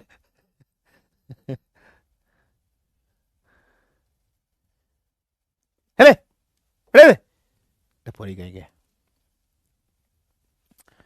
चलिए, तो पहली प्रॉपर्टी एट्रैक्टिव प्रॉपर्टी थी। Now coming to the second property. So property number two. Property number two कौन सा होता है? Directive property. क्या होती है बेटा? Directive property. Directive property. इस डायरेक्टिव प्रॉपर्टी को हम लोग एक और नाम से जानते हैं। हम इसको अर्थ मैग्नेटिज्म भी कहते हैं। हम इसको और क्या कह सकते हैं? हम इसको अर्थ मैग्नेटिज्म भी कह सकते हैं। This is simple thing that you have to follow. तो हम इसको ना डायरेक्टिव प्रॉपर्टी भी कह सकते हैं, या फिर हम इसको ना अर्थ मैग्नेटिज्म भी हम इसको सिंपली कह सकते हैं। जो भी आपको पढ़ना है, जो भी आपको समझना है, अंडरस्टैंड करना है। ये थोड़ा सा ना अपने आप में पेचीदार चीज है। अगर मैं डायरेक्टिव प्रॉपर्टीज की बात कर रहा हूं, अर्थ मैग्नेटिज्म के बारे में बात कर रहा हूं, थोड़ा सा समझना बेटा, ध्यान लगाकर समझना। पहले मैं इसकी डेफिनेशन लिख देता हूं। अर्थ मैग्नेटिज्म का क्या है? डेफिनेशन कहता है when a freely suspended magnet, कहता है व्हेन अ फ्रीली सस्पेंडेड, ठीक है, suspended magnet is placed is placed in an earth, ठीक है, then the magnet will align, ठीक है, will align itself towards the geographical towards the geographical north and geographical south pole, ठीक है, south pole of the earth, of the earth. यही जो चीज होती है इसको कहते हैं अर्थ मैग्नेटिज्म। और इसके अंदर दो चीज आती है, एक एंगल ऑफ डिप आपने सुना होगा, एंगल ऑफ इंक्लिनेशन आपने सुना होगा, उसके बारे में पढ़ेंगे। क्या है टॉपिक के बारे में समझने की कोशिश करना, बहुत आसान है, कुछ भी नहीं है इस टॉपिक के अंदर। मान लीजिए क्या कंडीशन है समझने से। मान लो बेटा ये मेरे पास, अच्छा, इस चीज को समझने के लिए पहले कुछ कंडीशन अभी अपन समझने की कोशिश करते हैं। मान लो बेटा ये है आपकी अर्थ, मान लो बेटा ये है आपकी अर्थ, ठीक है, दिस इज योर अर्थ। अब अर्थ जो है बेटा, इसके अंदर तीन लेयर है, क्रस्ट, मेंटल, कोर। और अर्थ के अंदर आयरन है या नहीं है? हाँ जी सर है। जैसे सियाल होता है ना, सिलिकॉन एल्यूमिनियम क्रस्ट के अंदर। फिर सीमा होता है सिलिकॉन मैग्नीशियम। फिर नीफे होता है निकल, और आयरन होता है कोर वाला पोर्शन। तो मैग्नेटिक कैरेक्टर आपको बिल्कुल बीच में, जो मिडल वाला पोर्शन सेंटर के आसपास होता है, वहां पर मैग्नेटिक कैरेक्टर आपको देखने को मिलता है। तो अर्थ इटसेल्फ अ मैग्नेट ना, अर्थ भी तो अपने आप में एक मैग्नेट है। सर कैसे? फॉर एग्जाम्पल ये मैंने पेन रखा, इसको मैंने नीचे फेंका, तो अर्थ भी तो अब अट्रैक्ट कर रही है ऑब्जेक्ट को, अपनी ओर खींच रही है। ग्रेविटेशनल फोर्स से अपोजिट में अर्थ भी एक मैग्नेट है, क्योंकि उसके अंदर नीफे है, नीफे मतलब निकल और आयरन है, तो आयरन की प्रेजेंस है और आयरन की प्रेजेंस से मैग्नेटिक वेक्टर आता है। तो अर्थ इटसेल्फ अ मैग्नेट। अगर अर्थ मैग्नेट है तो अर्थ के भी दो पोल होंगे, जैसे नॉर्मल बार मैग्नेट के नॉर्थ पोल और साउथ पोल होते हैं, तो अर्थ के भी दो मैग्नेट पोल होंगे। और अर्थ के पोल होते हैं, एक नॉर्थ पोल होता है, एक साउथ पोल। ये जो नॉर्थ पोल है इसको बोलेंगे ज्योग्राफिकल नॉर्थ, और जो साउथ पोल है उसको बोलेंगे ज्योग्राफिकल साउथ। तो अगर मैं बेटा यहां पर बात कर रहा हूं, यहां जो पोल है ये क्या हो जाएगा सर, ये हो जाएगा ज्योग्राफिकल नॉर्थ पोल। ये क्या हो जाएगा, ज्योग्राफिकल नॉर्थ पोल। और अगर मैं इधर के बारे में बात कर रहा हूं तो ये क्या हो जाएगा, this is your geographical south pole. So ये आपका हो जाएगा geographical south pole. So geographical north pole और ज्योग्राफिकल साउथ पोल हो जाएगा। यस और नो, हाँ जी सर। अगर मान लीजिए ये बीच में एक पॉइंट है, दिस इज सेंटर। अगर मैं ज्योग्राफिकल नॉर्थ और ज्योग्राफिकल साउथ से एक लाइन खींच रहा हूं बेटा इस तरीके से, तो मैं इस ये जो पीली लाइन खींची है इस लाइन को बोलूंगा ज्योग्राफिकल एक्सिस लाइन।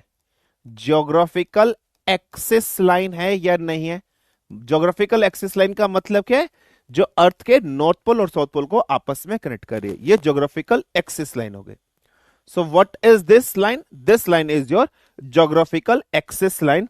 सिंपल सा पॉइंट है, सिंपल सा कंसेप्ट है, जो अभी मैंने आपको यहां पर सिंपली बता दिया। ठीक है बेटा। अच्छा, अब एक चीज समझना, मैं क्या कर रहा हूं, मैं इधर क्या कर रहा हूं बेटा, एक लाइन ऐसी ड्रॉ करूंगा जो अर्थ के ज्योग्राफिकल नॉर्थ पोल और साउथ पोल को अलग करेगी, जो अर्थ के ज्योग्राफिकल और नॉर्थ पोल साउथ पोल को अलग करेगी। तो मैंने क्या किया, मैंने ना इस तरीके से एक सिंपल, जैसे आप खरबूजा खाते हो, तरबूज खाते हो, उसमें फाक काटते हो, मैंने ऐसे ना सिंपली करके एक ऐसी फाक सी काटी है। इसको मैंने क्या बोल दिया कि भाई ये आपका क्या है, ये आपका है ज्योग्राफिकल मेरिडियन। ये क्या है, ज्योग्राफिकल मेरिडियन, जो मतलब क्या है, जो आपके नॉर्थ पोल और साउथ पोल को अलग कर रही है। ज्योग्राफिकल मेरिडियन मतलब अर्थ का मेरिडियन, ऐसा है ना, अर्थ को 20 से ऐसे काट दिया। मान लीजिए अर्थ को मैंने इसे 20 से काट दिया, तो ये काटा मैंने 20 से ही है बेटा, ये मैंने इक्वेटर से ही काटा है। बट आपको दिखाई कैसे दे रहा है, ये आपको ऐसे दो पोर्शन दिखाई देंगे ना, तो जब ऊपर से नीचे से ऐसे देखोगे तो नीचे आपको ऐसा दिखाई दे रहा होगा ना। तो मैंने काटा इक्वेटर से ही है, बट आपने ऐसे देखा तो आपको नीचे से ऐसा गोल सा राउंडेड दिखाई दिया, क्योंकि अर्थ तो स्फीयर की तरह होता है। नीचे से काटा तो आपने ऐसे देखा तो ऐसा दिख रहा है। तो ये जो पोर्शन आपको दिखाई दे रहा है इसको बोल दिया ज्योग्राफिकल मेरिडियन हो गया। सिंपल है, इतनी चीज क्लियर हो गई। अब अर्थ अपने आप में मैग्नेट है, तो अर्थ क्या करेगा, अर्थ के ऊपर अगर कोई भी दूसरी मैग्नेट हमने रख दी तो अर्थ उस मैग्नेट को अट्रैक्ट करेगा अपनी ओर। और अट्रैक्शन का केस क्या होता है बेटा, अर्थ एक मैग्नेट है, अगर इस अर्थ के अंदर मैंने कोई एक मैग्नेट ले ली, मान लीजिए ये एक मैग्नेट है, इसका नॉर्थ पोल यहां है, साउथ पोल यहां है, यहां नॉर्थ पोल है, यहां साउथ पोल है। इस मैग्नेट को मैंने क्या किया बेटा, मैंने ऐसे ऐसे ऐसे करके ना एक धागे से मैंने इसको ऐसे ऐसे ऐसे ऐसे करके ना एक धागे से मैंने इसको बांध दिया। मान लो ऐसे ऐसे करके ना मैंने एक धागे से इसको ऐसे बांध दिया, मैंने ऐसे ऐसे करके इसको एक धागे से ऐसे बांध दिया। अब इस मैग्नेट को मैं क्या कर रहा हूं बेटा, मैंने इसको अर्थ में ऐसे लटका दिया, तो ये मैग्नेट भी अर्थ की तरफ अट्रैक्ट होगी, अर्थ ये रहा। तो जब ये अट्रैक्ट होगी, मान लीजिए यहां अर्थ का नॉर्थ पोल है, मान लीजिए यहां अर्थ का नॉर्थ पोल है, मान लीजिए वो मैग्नेट ना ऐसे हो रही है, वो मैग्नेट ऐसे रखी है, उस मैग्नेट ने आपको अपने आप को इस डायरेक्शन में अलाइन कर लिया है।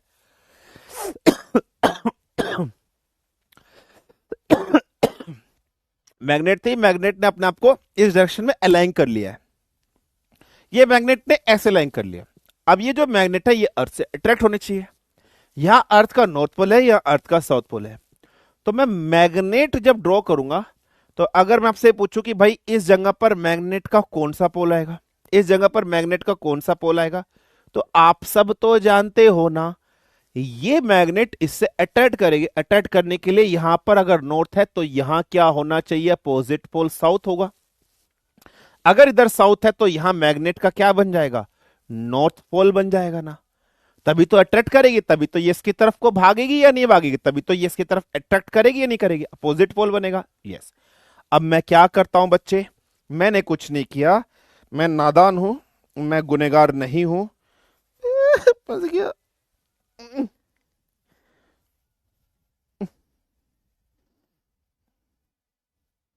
पीडब्ल्यू का माल है भाई, टूट गया ना।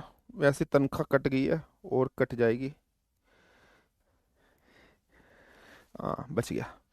मैंने क्या किया भाई, मैंने क्या किया भाई, मैंने कुछ नहीं किया। मैंने क्या किया भाई, मैं ना इधर से सेम अगर इसके बीच में एक लाइन खींच दूं, ये लाइन कौन सी हो जाएगी, मैग्नेट है ना, तो ये कौन सी हो जाएगी, मैग्नेटिक एक्सिस लाइन हो जाएगी। ये मैग्नेट है, मैग्नेटिक एक्सिस लाइन है। ये क्या है, ये मैग्नेट का साउथ पोल है, और इधर बात कर रहे हैं, सॉरी नॉर्थ पोल है, मैग्नेट का नॉर्थ पोल है। इधर बात कर रहे हैं, इधर क्या है, मैग्नेट का साउथ पोल है। अच्छा, अब मुझे इस मैग्नेट के नॉर्थ पोल और साउथ पोल को भी अलग करना है। तो इसका मतलब मैं क्या करता हूं, मैंने ना क्या किया, मैंने क्या किया, मैंने ना क्या किया, मैंने ना कुछ ऐसा किया, क्या किया, कुछ ऐसा किया, क्या किया, क्या किया, क्या किया, क्या किया, कुछ नहीं किया। हाँ मैंने क्या किया, मैं यहां से ऐसे ही एक फाक काट दी, जैसे उसमें काटी थी, ऐसे ही कट कर, और इसको बोल दिया कि ये मैग्नेटिक मेरिडियन है, ये है मैग्नेटिक मेरिडियन। समझ रहे हो, ये है मैग्नेटिक मेरिडियन। इतना डायग्राम क्लियर हुआ। तो मैंने जो डेफिनेशन लिखी थी उस डेफिनेशन को पढ़ो। वेन अ फ्रीली सस्पेंडेड, मतलब धागे से कोई आपने मैग्नेट बांध दिया है, उसको अर्थ में रख दिया है, देन मैग्नेट अपने आप को अलाइन कर लेगी। किस डायरेक्शन में अलाइन करेंगे, ज्योग्राफिकल नॉर्थ और ज्योग्राफिकल साउथ पोल में। इसको डायरेक्टिव प्रॉपर्टी या फिर अर्थ मैग्नेटिज्म कहते हैं। और ये डायग्राम मैंने तुम्हें यहां पर बना दिया। इतनी चीज में कोई प्रॉब्लम, कोई समस्या, कोई दिक्कत किसी बालक बालिका को फटाफट से बताइए।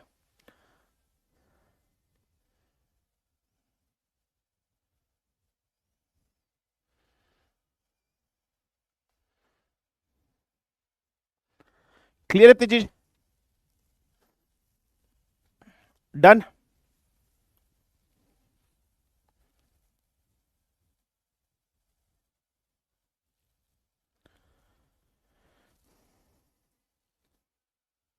ठीक है, समझ में आ गई, इतनी चीज क्लियर हो गई। अब इधर आओ। अब इसमें दो फॉर्मूले आएंगे, बहुत ध्यान से देखना क्या फॉर्मूले आएंगे। एक फॉर्मूला इसमें आएगा, फॉर्मूला नंबर 1 आता है magnetic declination, declination, magnetic declination. ये जो मैग्नेटिक डिक्लाइनेशन होता है, बे मेरा कलावा कहां गया इसका,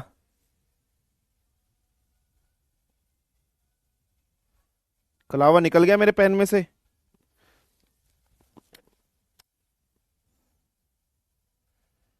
ये तो मेरा शस्त्र है, अस्त्र है। तुम लोगों की वजह से कलावा निकल गया था इसमें से, जिसको मैं दोबारा पहना देता हूं।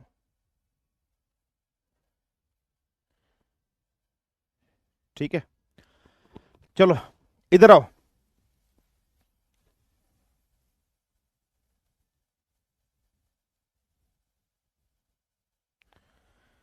इधर आओ। मैग्नेटिक डिक्लाइनेशन होता है, इसको मैं रिप्रेजेंट कर रहा हूं थीटा एंगल से। मैग्नेटिक डिक्लाइनेशन क्या कहता है, मैग्नेटिक डिक्लाइनेशन कहता है एंगल बिटवीन, क्या कहता है, angle between geographical meridian and magnetic meridian. Geographical meridian और मैग्नेटिक मेरिडियन के बीच में जो एंगल होता है, उस एंगल को हम लोग मैग्नेटिक डिक्लाइनेशन कहते हैं। ज्योग्राफिकल मेरिडियन और मैग्नेटिक मेरिडियन के बीच में जो भी एंगल होगा उसको हम लोग क्या कहेंगे, मैग्नेटिक डिक्लाइनेशन। कहने का मतलब ज्योग्राफिकल मेरिडियन कहां है, कहने का मतलब ज्योग्राफिकल मेरिडियन ये रहा, और मैग्नेटिक मेरिडियन, इन दोनों के बीच में एंगल जो भी होगा उसको हम लोग क्या कहेंगे बेटा, we will simply called it as magnetic declination. ऐसे समझो। ये मेरे पास दो बुक हो गई। ये मान लीजिए ये जो सामने फेस दिखाई दे रहा है ये है मैग्नेटिक मेरिडियन, नीचे जो चीज तुम्हें दिखाई दे रही है ये है ज्योग्राफिकल मेरिडियन। तो मैग्नेटिक मेरिडियन और ज्योग्राफिकल मेरिडियन ऐसे हैं, इंटरसेक्ट कर रहे हैं आपस में। So how they are intersecting, they are intersecting like that. तो इसके बीच में जो तुम्हें एंगल दिखाई दे रहा है, इसके बीच में जो तुम्हें एंगल दिखाई दे रहा है, यही क्या है, magnetic declination. So magnetic declination is angle between geographical meridian and magnetic meridian. अब इस चीज को अगर मैं ड्रॉ करूं डायग्राम से, मान लीजिए इस तरीके से एक चीज है, ये पॉइंट है ए, ये पॉइंट है बी, ये पॉइंट है सी, ये पॉइंट है डी। मान लीजिए ये है आपका मैग्नेटिक, ठीक है, this is your magnetic meridian, ये है आपका मैग्नेटिक मेरिडियन। अब मुझे ज्योग्राफिकल मेरिडियन भी बनाना है, तो मान लीजिए मैंने क्या किया, ऐसे करके ऐसे करके ऐसे बना दिया, A B dash D dash और सी। तो ये जो मेरा हो गया, ये हो गया ज्योग्राफिकल मेरिडियन। फाइन है, ये ज्योग्राफिकल मेरिडियन, दो फेज बना दी ना मैंने ऐसे करके, समझ रहे हो, दो फेज देखो इस तरीके से, एक ज्योग्राफिकल मेरिडियन, एक मैग्नेटिक मेरिडियन। इन दोनों के बीच में तुम्हें एक एंगल दिखाई दे रहा है, यस सर, ये जो एंगल है मान लीजिए थीटा है, यही है angle of declination. So this is your angle of declination. कोई प्रॉब्लम, कोई समस्या, कोई दिक्कत, सिंपल सी डेफिनेशन पेपर में आपसे पूछी जाएगी, यस और नो। क्लियर है?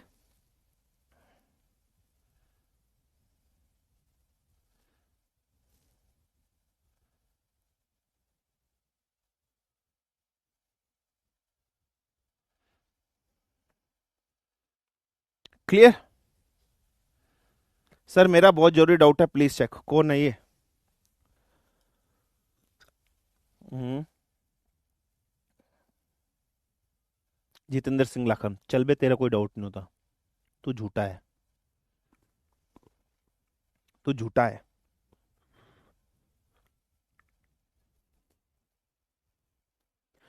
ठीक है, चलिए नेक्स्ट आइए, एंगल ऑफ इंक्लिनेशन और डिप, जिसे रिप्रेजेंट करते हैं डेल्टा से, ये क्या होता है इसके बारे में पढ़ते हैं, इसके बारे में समझते हैं। ठीक है, इसके बारे में समझते हैं, इसके बारे में पढ़ते हैं। चाचू आप बिस्कुट दिखा रहे हैं ना, मेरी पूरी दुकान है बिस्कुट की।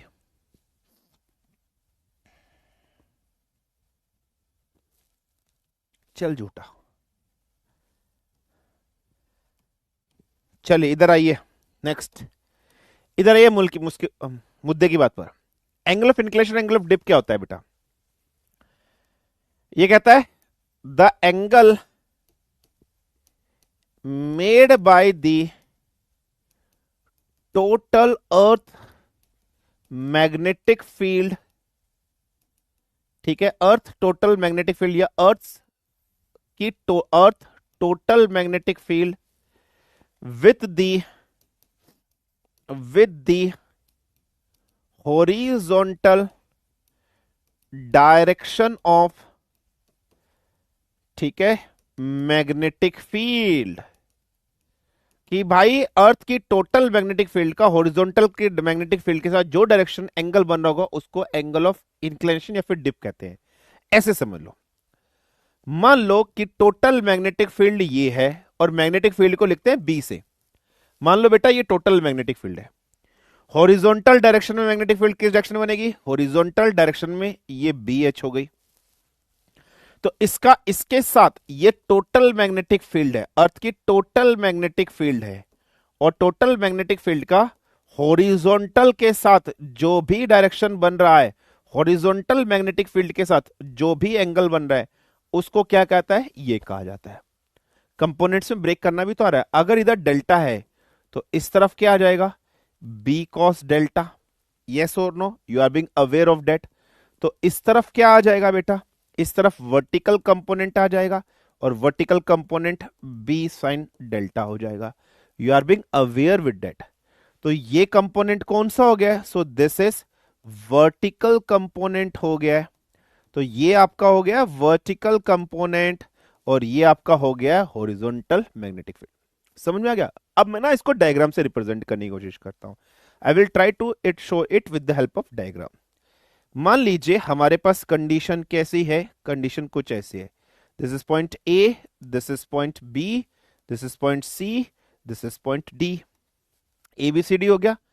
इधर की तरफ चले, इधर की तरफ चले, इधर की तरफ अगर हम चले, वो ध्यान से देखिएगा, इधर की तरफ अगर हम चले, so A B dash C dash और ये डी। फाइन है।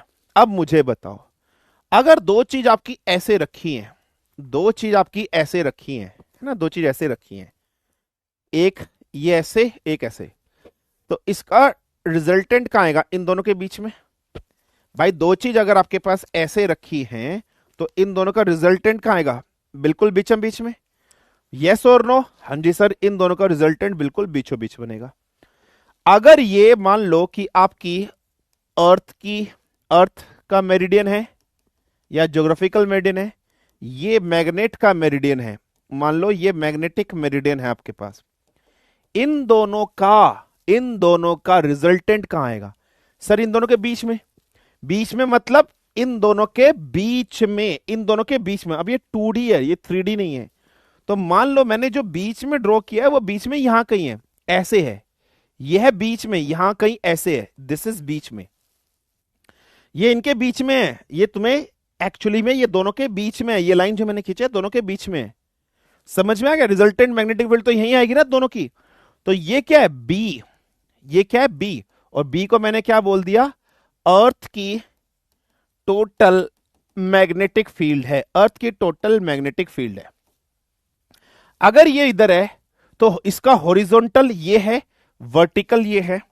अगर ये इधर है तो इस डायरेक्शन में जो चीज तुम्हें दिखाई दे रही है ये हॉरिजॉन्टल है, और इस डायरेक्शन में जो चीज तुम्हें दिखाई दे रही है ये वर्टिकल है। तो ये चीज कौन सी हो गई है? सर ये चीज हो गई है वर्टिकल। ये चीज कौन सी हो गई है? सर ये चीज हो गई है हॉरिजॉन्टल। अगर हॉरिजॉन्टल के साथ डेल्टा एंगल बन रहा है तो तुम हॉरिजॉन्टल को मैग्नेटिक फील्ड को कैसे रिप्रेजेंट करोगे? BH। वर्टिकल मैग्नेटिक फील्ड को कैसे रिप्रेजेंट कर दो? BV।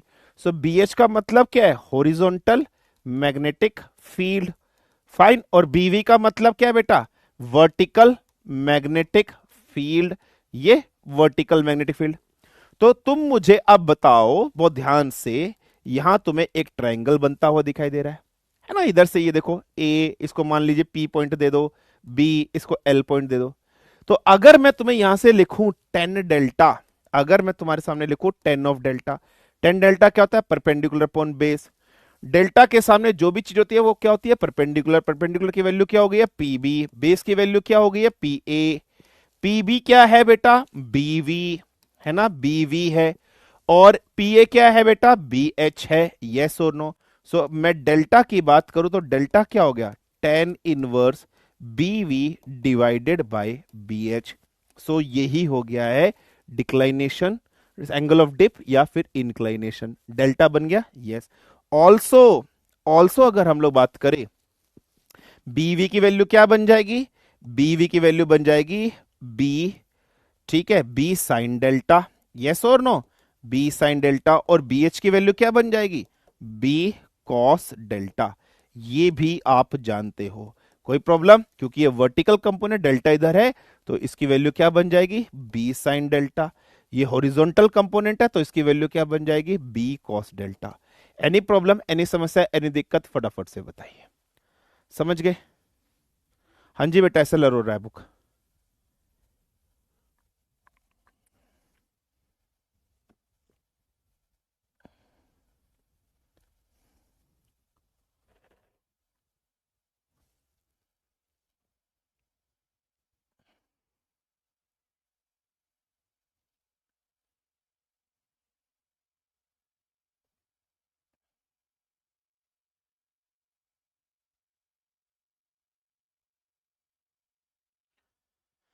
क्लियर है?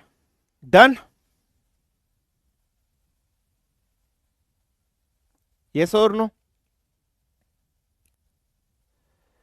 क्लियर? HCV की ऐसा ही है। और लोग चाय पीते हैं, हम तो कॉफी पीते हैं। सर ये एंगल एक बार अर्थ के डायग्राम में बता दो। अर्थ के डायग्राम में यार 2D डायग्राम है ना बेटा, 3D में कैसे बना दूंगा मैं इसको? समझा नहीं पाऊंगा। जैसे ये दो है ना, इन दोनों के बीच में यहां का ही टोटल आएगा, इन दोनों के बीच में यहां का ही टोटल। समझ रहे हो? सबसे पहले तो जैसे फॉर एग्जाम्पल, अगर मान लो देखो, तुम्हें सबसे पहले देखो यहां तुम एक लाइन ऐसे खींचो जो नीले से जा रही है, और एक लाइन तुम पिंक पीले से, दोनों मैग्नेटिक मेरिडियन के बीच में खींचो। दोनों मैग्नेटिक मेरिडियन के बीच में ये वाला मैग्नेटिक मेरिडियन, ये वाला, यहां जो तुम्हें एंगल दिखाई दे रहा है,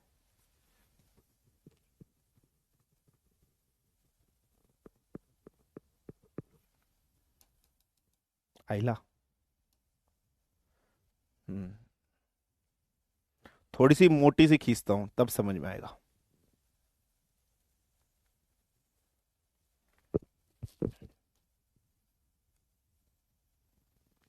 ये और ये है ना, ये दोनों कहां मिल रही हैं? ये दोनों मिल रही हैं यहां, यहां, यहां मिल रही हैं। ये दोनों कहां मिल रही हैं? ये दोनों यहां मिल रही हैं। ये एंगल, ये एंगल, ये तो है आपका थीटा, ये तो है आपका थीटा। फाइन है। सो this is what, this is simply theta. ये एंगल जो है, ये एंगल है आपका थीटा, मान लो। फाइन है। अब देखो, अब तुम क्या खोती, अब तुम यहां से एक रिजल्टेंट निकालती। This is your B. So what is this? This is your B. इस बी का हॉरिजॉन्टल के साथ इधर ये जो एंगल होती, ये डेल्टा होती। तो अगर ये डेल्टा होती तो इस तरफ ये जो कंपोनेंट जाती ये हो जाती बी एच, इधर जो कंपोनेंट जाती ये हो जाती बी वी।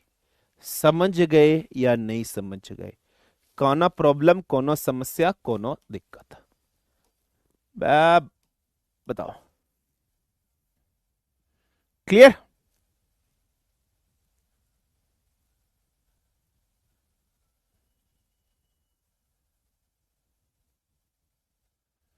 समझ गए?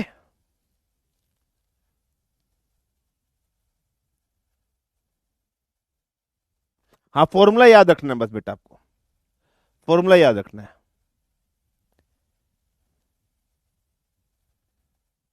क्लियर? डन? समझ गए? सर आपके सीनियर में मनाने का केस कर दिया।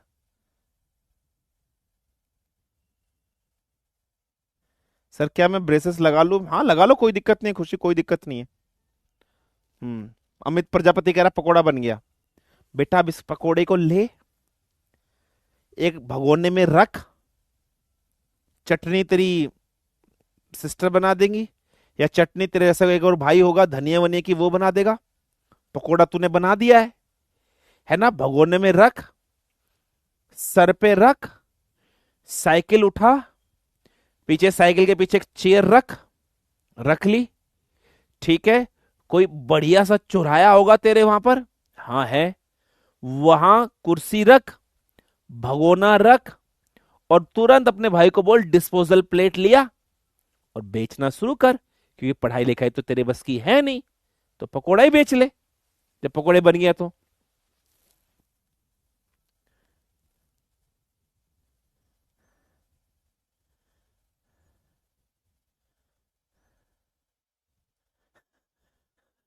दिमाग का बोला है।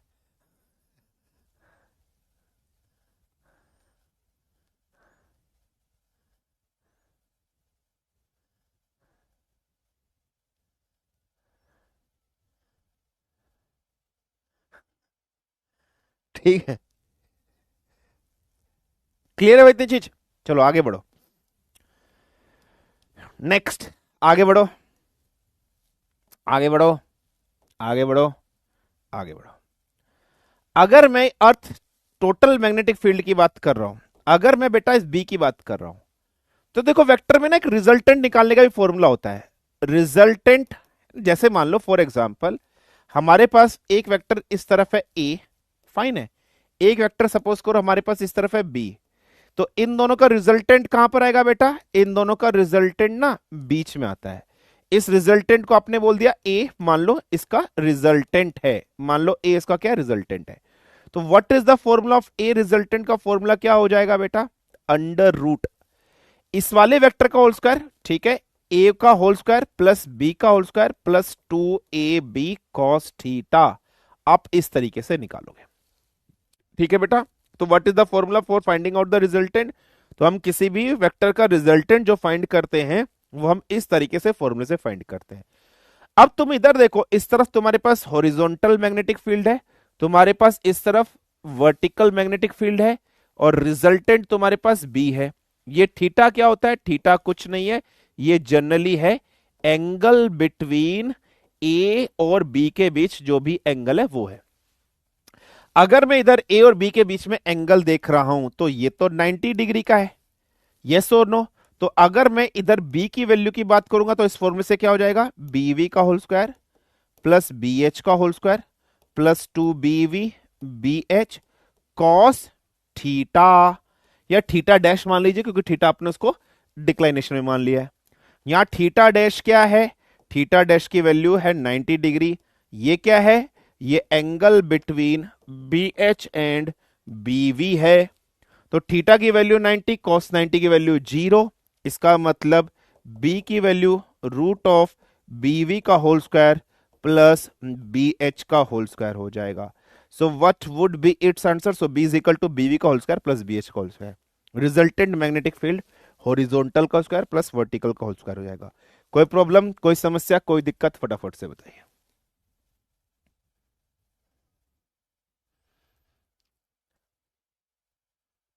क्लियर है बेटा?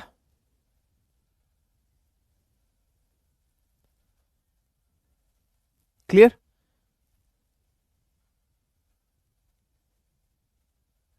हमें लाउड देख लेंगे, क्लास तो पढ़ाने दे पूरी, क्लास पढ़ाने दे पूरी।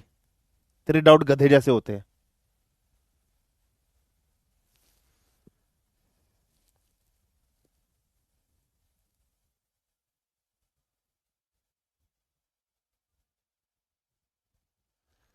ठीक है, चलिए,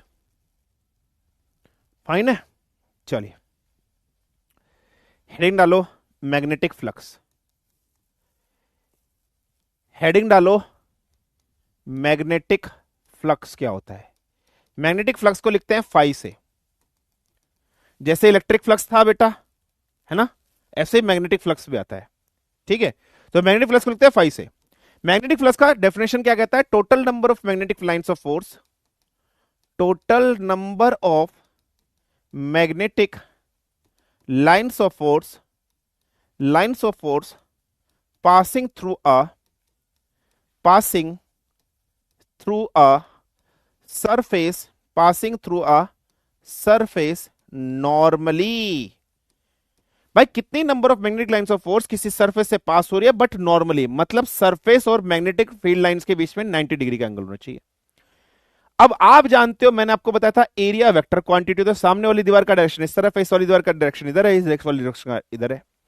मान लो बेटा मेरे पास कोई एक सरफेस है इस तरीके से, तो इस सरफेस का एरिया वेक्टर, मान लो मैंने सरफेस कैसे रख रखी है, ऑब्जेक्ट कैसे रख रखा है, ऐसे रख रखा है। ठीक है, so I have putted the surface like that, I have putted the surface like that. तो इस सरफेस को मैंने ऐसे रख रहा है, ये तुम्हें ऐसे दिखाई दे रही है, तो इसका एरिया वेक्टर इधर को जाएगा। बट ये तो 2D है, 2D में 3D तो बना नहीं सकता हूं। मान लो ये ऐसे रखा है, तो इसका एरिया वेक्टर इस तरफ को है, यस और नो? मान लो इसका जो एरिया वेक्टर है ये क्या है? एरिया वेक्टर है, ये एरिया वेक्टर इस तरफ को है। अब इस एरिया वेक्टर से मैग्नेटिक फील्ड लाइंस भी निकालनी है। मान लो इससे मैग्नेटिक फील्ड लाइंस जा रही हैं इस तरीके से, है ना? इससे कुछ मैग्नेटिक फील्ड लाइंस जा रही हैं ऐसे करके, इससे कुछ मैग्नेटिक फील्ड लाइंस जा रही हैं ऐसे। ये सारी की सारी क्या है? Magnetic field lines, magnetic field lines B है या मैग्नेटिक फील्ड है ऐसे। अब मैंने क्या किया है? इस सरफेस को थोड़ा सा ऐसे टिल्ट कर दिया है। ये ऑब्जेक्ट ऐसे रखा था, मैंने ऑब्जेक्ट को ऐसे टिल्ट कर दिया है। अगर बेटा मैंने इस ऑब्जेक्ट को ऐसे टिल्ट कर दिया है तो अब मुझे बताओ इसमें से मैग्नेटिक फील्ड लाइंस ऐसे होकर ऐसे जा रही है, मैग्नेटिक फील्ड लाइंस ऐसे निकलकर ऐसे जा रही है, मैग्नेटिक फील्ड लाइंस ऐसे निकलकर ऐसे जा रही है, मैग्नेटिक फील्ड लाइंस ऐसे निकलकर ऐसे जा रही है, ये सारी की सारी। अब मुझे बताओ अगर मैंने ऐसे रखा है तो इसका एरिया वेक्टर का डायरेक्शन किस तरफ होगा? नीचे की तरफ होगा। इसका एरिया वेक्टर, सब का एरिया वेक्टर नीचे की तरफ होगा या नहीं होगा? बिल्कुल सर। तो मैं एक का ही बना लेता हूं, I am just drawing of one. तो एरिया वेक्टर इधर जा रहा है, ये मैग्नेटिक फील्ड लाइंस और इसके बीच में मान लीजिए यहां पर एंगल कितना है? थीटा है। तो ये एरिया वेक्टर ए है, अगर ये ए इसके साथ थीटा एंगल बना रहा है तो इस तरफ क्या आएगा? ए कॉस थीटा, और इसका इस तरफ क्या चला जाएगा? ए साइन थीटा। लेकिन ये जो वर्टिकल कंपोनेंट है ये तो कुछ एंगल चीज नहीं बना रहा ना, ये तो किसी यूजलेस है, इसके ऊपर तो कुछ भी नहीं है, तो ए साइन थीटा की वैल्यू तो 0 हो जाएगी। आप लोग को जब मैंने फ्रिक्शन वाला चैप्टर पढ़ाया था तो हॉरिजॉन्टल को हॉरिजॉन्टल के बराबर रखते हैं, वर्टिकल वर्टिकल। तो ए साइन थीटा के ऊपर वर्टिकली तो कुछ नहीं है, तो ए साइन थीटा की वैल्यू तो जीरो हो गई। मैग्नेटिक फील्ड लाइंस का डायरेक्शन इस तरफ है, ए कोस थीटा भी इस तरफ है, यस और नो। तो इसका मतलब ये जो मैग्नेटिक फ्लक्स फाई होगा, इस फाई को आप सिंपली क्या बोलोगे, vector B dot vector A, ऐसे बोलोगे। और हम सब डॉट प्रोडक्ट जानते हैं, अगर एक वेक्टर ए है एक वेक्टर बी है तो हम उसको कैसे लिखते थे, ए बी कॉस थीटा लिखते हैं। तो अब इधर देखो, इधर ए साइन थीटा जा रहा है, बी भी इधर की तरफ जा रहा है, तो फाई की वैल्यू को क्या मैं बी ए कॉस थीटा लिख सकता हूं, नहीं लिख सकता हूं। और थीटा जनरली क्या है, बी और ए के एरिया वेक्टर के बीच में एंगल। ये क्या है, एरिया है ना, एरिया वेक्टर जो भी है उसके बीच में एंगल, ये ए है आपका, फाइन है, यस। तो इसका मतलब फॉर्मूला क्या बन गया, दिस इज द फॉर्मूला। सो आपके सामने फॉर्मूला क्या बन गया, this is simply the formula, जो आपको यहां पर याद रखना है, जो आपको यहां पर समझना है। तो अगर मैं फाई की बात कर रहा हूं तो इसकी एसआई यूनिट की अगर मैं बात करूंगा तो आप लिख लीजिए, इसकी जो एसआई यूनिट होगी वो आपकी होगी वेबर। सो एसआई यूनिट क्या होती है बेटा, वेबर। और अगर मैं इसकी सीजीएस यूनिट लिखूं तो आप लिख लीजिएगा, इसकी सीजीएस यूनिट होती है मैक्सवेल। और अगर मैं यहां से आपके लिखूं कि एक वेबर के अंदर कितने मैक्सवेल होते हैं, सो 10 टू द पावर 8 मैक्सवेल होते हैं। अब इसका डायमेंशनल फॉर्मूला भी आपको लिखाऊंगा, डोंट वरी। लेकिन अगर हम बी की बात कर रहे हैं तो हम इसको क्या बोलते हैं, मैग्नेटिक फील्ड बोलते हैं, या फिर मैग्नेटिक फील्ड इंटेंसिटी भी आप बोल सकते हैं, या मैग्नेटिक फील्ड लिख लीजिए बस सीधा, बी है मैग्नेटिक फील्ड। इसकी जो यूनिट होती है, इसकी जो यूनिट होती है वो यूनिट होती है Tesla. So what is it's units, अगर हम इसकी यूनिट की बात करते हैं, टेस्ला कौन सी है, एसआई यूनिट होती है। और मैग्नेटिक फील्ड की अगर मैं सीजीएस यूनिट की बात करूं तो आप लिख लीजिएगा गॉस, इसकी सीजीएस यूनिट होती है गॉस। और एक टेस्ला के अंदर अगर हम लोग बात करते हैं 10 टू द पावर 4 गॉस होते हैं। ये सिंपल सा पॉइंट है, सिंपल सा कंसेप्ट है जो आपको याद रखना है। कोई प्रॉब्लम, कोई समस्या, कोई दिक्कत, फटाफट से मुझे बताइए, इतनी चीज याद रख लो, डन।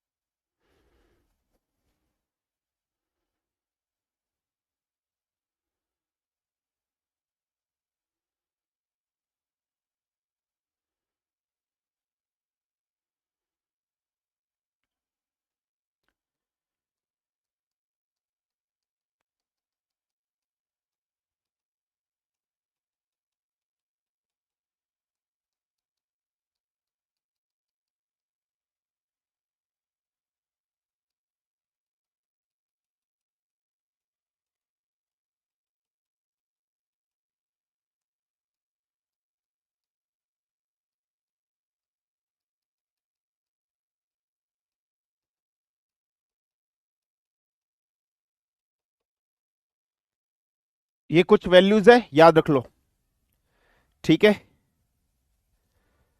ठीक है, फाइन है, क्लियर है। सरफेस ऑफ न्यूट्रॉन स्टार पर 10 टू द पावर 8 और इंटरस्टेलर स्पेस में 10 टू द पावर -12, ठीक है। सो इंटरस्टेलर स्पेस में 10 टू द पावर -12 और सरफेस ऑफ न्यूट्रॉन स्टार पे 10 टू द पावर 8।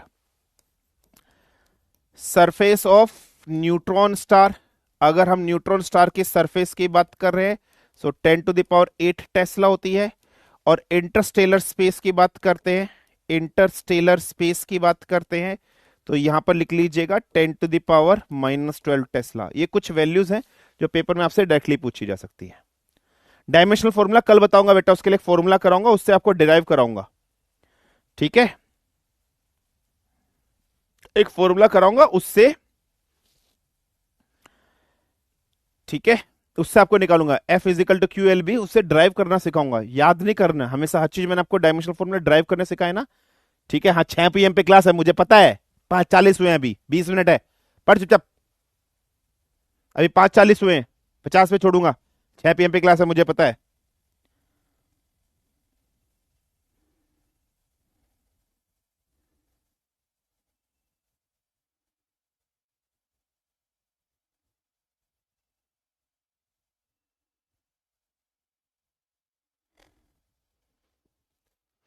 ठीक है, चलिए फाइन, आगे बढ़ो, नेक्स्ट। फिर बोलते सिलेबस कंप्लीट नहीं हो रहा, जल्दी जल्दी करा दो, अभी टाइम है ना, क्यों टाइम वेस्ट करना, चुपचाप पढ़ो। Force on a charge particle, हमारे पास कोई एक चार्ज पार्टिकल है, मान लीजिए क्यू कर का, placed in a magnetic field. अगर कोई भी एक चार्ज पार्टिकल, अगर हमने उसको मैग्नेटिक फील्ड में रख दिया तो वो चार्ज पार्टिकल मूव करेगा। अगर मूव करेगा तो उस पर फोर्स कितनी होगी ये हमें निकालना है। मान लो इधर एक चार्ज पार्टिकल है क्यू, इस डायरेक्शन में आपकी मैग्नेटिक फील्ड जा रही है और उस चार्ज पार्टिकल में मान लीजिए फोर्स ऐसे लग रहा है, अगर वो मूव करेगा तो इसका मतलब v वेलोसिटी से, v यहां पर क्या है, वेलोसिटी से मूव कर रहा है, b क्या है, मैग्नेटिक फील्ड है, ठीक है, और f यहां पर क्या है, मान लो फोर्स है, ऐसे हमें याद रखना। और इसके और इसके बीच में एंगल मान लीजिए थीटा है। तो कहता है ये जो फोर्स की वैल्यू होगी वो फोर्स की वैल्यू होगी Q we B sine theta. So force की वैल्यू बस डायरेक्टली याद रख लो, Q we B sine theta होगी। और अगर हम बात कर रहे हैं थीटा क्या है, थीटा यहां पर है angle between B and we.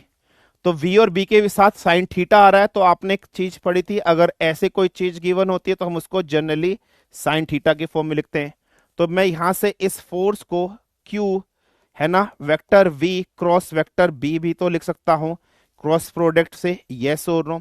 Force है, फोर्स की यूनिट हमेशा आपकी न्यूटन ही रहेगी, इसमें कोई भी शक की बात नहीं है। तो फोर्स की वैल्यू क्या आ गई है, q we B sine theta हमारे पास आ गई है। अब इसमें स्पेशल केस हमारे पास आएंगे। अब इसमें हमारे पास क्या आएंगे स्पेशल, कोई डेरिवेशन नहीं पढ़नी, डायरेक्ट फॉर्मूला याद रखना है। अगर थीटा की वैल्यू जीरो हो जाए, मतलब वी बी के डायरेक्शन में हो जाए, तो साइन जीरो जीरो, तो आपकी फोर्स कैसी हो जाएगी, जीरो। अगर थीटा की वैल्यू 90 हो जाए, साइन 90 1, तो फोर्स आपकी कैसी हो जाएगी, मैक्सिमम हो जाएगी। So your force would become maximum. अगर थीटा की वैल्यू 90 हो गई, फोर्स मैक्सिमम हो जाएगी, साइन 90 1 हो जाएगी। और मैक्सिमम कितनी वैल्यू हो जाएगी, फोर्स की वैल्यू हो जाएगी क्यू वी बी आपके पास हो जाएगी। सो फोर्स की वैल्यू क्या हो जाएगी, क्यू वी बी। फाइन है, क्लियर है। अब देखिए, अब एफ का फॉर्मूला क्या आ गया बेटा, q we B sine theta तुम्हारे पास आया। मान लीजिए थीटा की वैल्यू 90 डिग्री है, तो फोर्स की वैल्यू क्या आ गई है, क्यू वी बी हो गई है। बी की वैल्यू क्या हो गई है, F divided by Q into V, V यहां वेलोसिटी है। हम सब जानते हैं I is equal to Q upon T होता है। So Q is equal to I multiply by T. So Q is equal to I के लिए डायमेंशन फॉर्मूला एम्पियर होता है, टाइम के लिए सेकंड, तो एम्पियर सेकंड लिख सकता हूं। और वेलोसिटी की यूनिट होती है, अगर मैं बात कर रहा हूं तो मीटर पर सेकंड। तो मीटर पर सेकंड के लिए डायमेंशनल फॉर्मूला एम, ठीक है, M zero L T minus one होता है, बस यूज करते हैं, इधर पुट करते हैं। और फोर्स की वैल्यू क्या होती है, न्यूटन। सो न्यूटन का मतलब क्या होता है, केजी मीटर पर सेकंड स्क्वायर, पुट करते हैं। सो बी की वैल्यू क्या हो गई है, केजी मीटर सेकंड, है ना, सेकंड की पावर -2, डिवाइडेड बाय क्यू में क्या आ गया है, एम्पियर सेकंड आ गया है। वेलोसिटी में क्या आ गया है, मीटर सेकंड की पावर -1। इससे ये दोनों खत्म। सो बी की वैल्यू केजी मीटर सेकंड की power -2 divided by ampere metre. इस मीटर से ये मीटर कैंसिल। सो बी की वैल्यू क्या आ गई है, केजी सेकंड की पावर -2 डिवाइडेड बाय एम्पियर। तो इसका डायमेंशनल फॉर्मूला बी का क्या बन गया, एम, ठीक है, एल की पावर 0, ए की पावर -1, टी की पावर -2। यस और नो, यस। और यही जो है, यही जो आपने लिखा है केजी पर second square divided by ampere, यही क्या है, यही अगर हम लोग बात कर रहे हैं टेस्ला है। सो 1 टेस्ला की वैल्यू ये आ गई। सिमिलर वे में आप लोग बना सकते हो फाई की भी, फाई का भी बना सकते हो, क्योंकि फाई का फॉर्मूला है बी ए कॉस थीटा। थीटा की वैल्यू को 0 मान लो, तो फाई की वैल्यू आ गई है बी ए। यहां ए क्या है, एरिया है, एरिया का मतलब मीटर स्क्वायर। तो फाई का यहां से क्या हो जाएगा, बी का क्या आ गया, के जी सेकेंड की पावर -2 डिवाइडेड बाय एम्पियर, है ना, मल्टीप्लाई बाय मीटर स्क्वायर। तो फाई का डायमेंशनल फॉर्मूला क्या बन जाएगा, सो आप देखिए एम एल स्क्वायर टी की पावर -2 ए की पावर -1। और ये जो चीज अभी आपने लिखी है यही क्या है, ये है 1 वेबर। कोई प्रॉब्लम, कोई समस्या, कोई दिक्कत।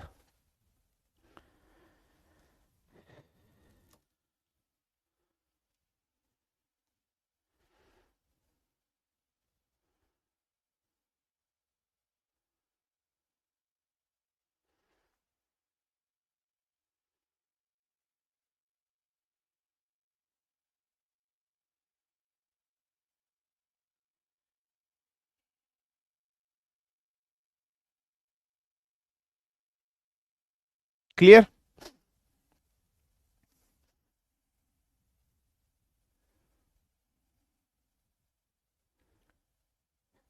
ठीक है, चलिए, thank you very much, this is been all from my side for the today's class. दफा हो जाओ, भग जाओ यहां से। अब अगर तुम लोगों ने डिमांड करी ना एक्स्ट्रा क्लास ले लो, बिल्कुल नहीं लूंगा, बिल्कुल नहीं लूंगा तुम्हारी क्लास। ना मैंने भी बेटा तुम्हारा सिलेबस 13 अप्रैल के बाद कंप्लीट कराया। एनडीए का पेपर हो जाएगा, फिजिक्स की क्लास नहीं लूंगा अब तुम देखना बेटा, तुमने मेरी, अब तक तुम लोगों ने मेरे प्यार देखा ना, अब देखना बेटा तुम्हारा फिजिक्स का सिलेबस बचा हुआ ना 13 अप्रैल के बाद कंप्लीट कराऊंगा, देख लेना। तुम लोगों ने आज बोला ना जल्दी छोड़ दो, अब देखो, तुम लोगों ने बोला ना कि नहीं लो 10 मिनट क्लास मत लो, अब तुम देखो बेटा, ना मैंने भी तुम्हारा सिलेबस 13 अप्रैल के बाद कंप्लीट करा है। सर मेरे राइट हैंड में कैरिंग एंगल है, कुछ नहीं है, भाग जाओ, चल जाएगा बेटा। 27 डिग्री, थोड़ी सी स्ट्रेचिंग एक्सरसाइज करो, चल जाएगा। इलेक्ट्रिक फील्ड एक फिजिकल क्वांटिटी है, सिर्फ एक इमेजिनरी कंसेप्ट है। अगर इमेजिनरी है तो हम उसका रियल इफेक्ट कैसे ऑब्जर्व करते हैं, और इसको डाउट, और जी एक डाउट और है, अगर इलेक्ट्रिक फील्ड एक मैग्नेटिक है, इसको हम रियल एक्सपेरिमेंट क्या करेंगे, तेरे घर में स्विच बोर्ड है, स्विच बोर्ड में उंगली दे दे, आ जाएगा। ठीक है, आप ऐसे रोस्ट करते हैं, ऐसे कौन रोस्ट करता है? थीटा और डेल्टा में कुछ रिलेशन है क्या? कोई रिलेशन नहीं है। सर का angle of dip always 90 degree होता है, एंगल ऑफ डिप ऑलवेज हमेशा 90 डिग्री होगा। डेल्टा की अगर हम लोग बात करें, डेल्टा तो हॉरिजॉन्टल के बीच में होगा ना, वो 90 थोड़ा ना होगा, वो 90 थोड़ा ना होगा, 90 तो बी और बी एच के बीच में होता है। Electric field do not form close loop because of conservation nature of electric field, और आपने क्लोज लूप फॉर्म किया है कैसे? अबे मैग्नेटिक फील्ड है ये, इलेक्ट्रिक फील्ड नहीं है, अब मैग्नेटिक फील्ड है ये, मैग्नेटिक फील्ड है। इलेक्ट्रिक फील्ड कहां बनाई है पेपर ने? ये मैग्नेटिक फील्ड है, हप टपोरी कहीं का। Why magnet inclined air is in perpendicular ना, मैग्नेट इंक्लाइंड क्यों है, कहां पर इंक्लाइंड है? अरे मैग्नेट आप रखोगे तो इसकी तरफ भागेगा। अब यहां पर क्यों नहीं भाग रहा है, फुल्ली अट्रैक्ट क्यों नहीं हो रहा? ये अर्थ की टिल्ट के वजह से। ये फुल्ली अट्रैक्ट क्यों नहीं हो रहा? क्योंकि अर्थ टिल्ट भी तो है कुछ अपने एंगल पर, ये टिल्ट भी है ना, अर्थ 66.5 डिग्री एंगल पर टिल्ट होता है, तो ये डायरेक्टली यहां नहीं जाता है बेटा, डायरेक्टली अट्रैक्ट नहीं हो पाता है। ठीक है, फाइन है, क्लियर है? हाँ, मैग्नेटिक फील्ड लाइंस क्या शो करती है? Magnetic field lines strength show करती है, लिखा था strength of magnetic field, magnetic field line strength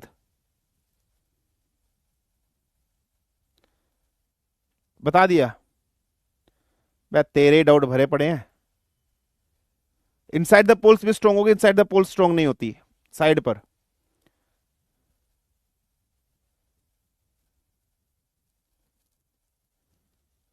चलो ठीक है, thank you very much, take care of yourself, खुश रहिए, जहां रहिए, मस्त रहिए, बड़े रहिए, धन्यवाद, जय हिंद, तगड़े रहो।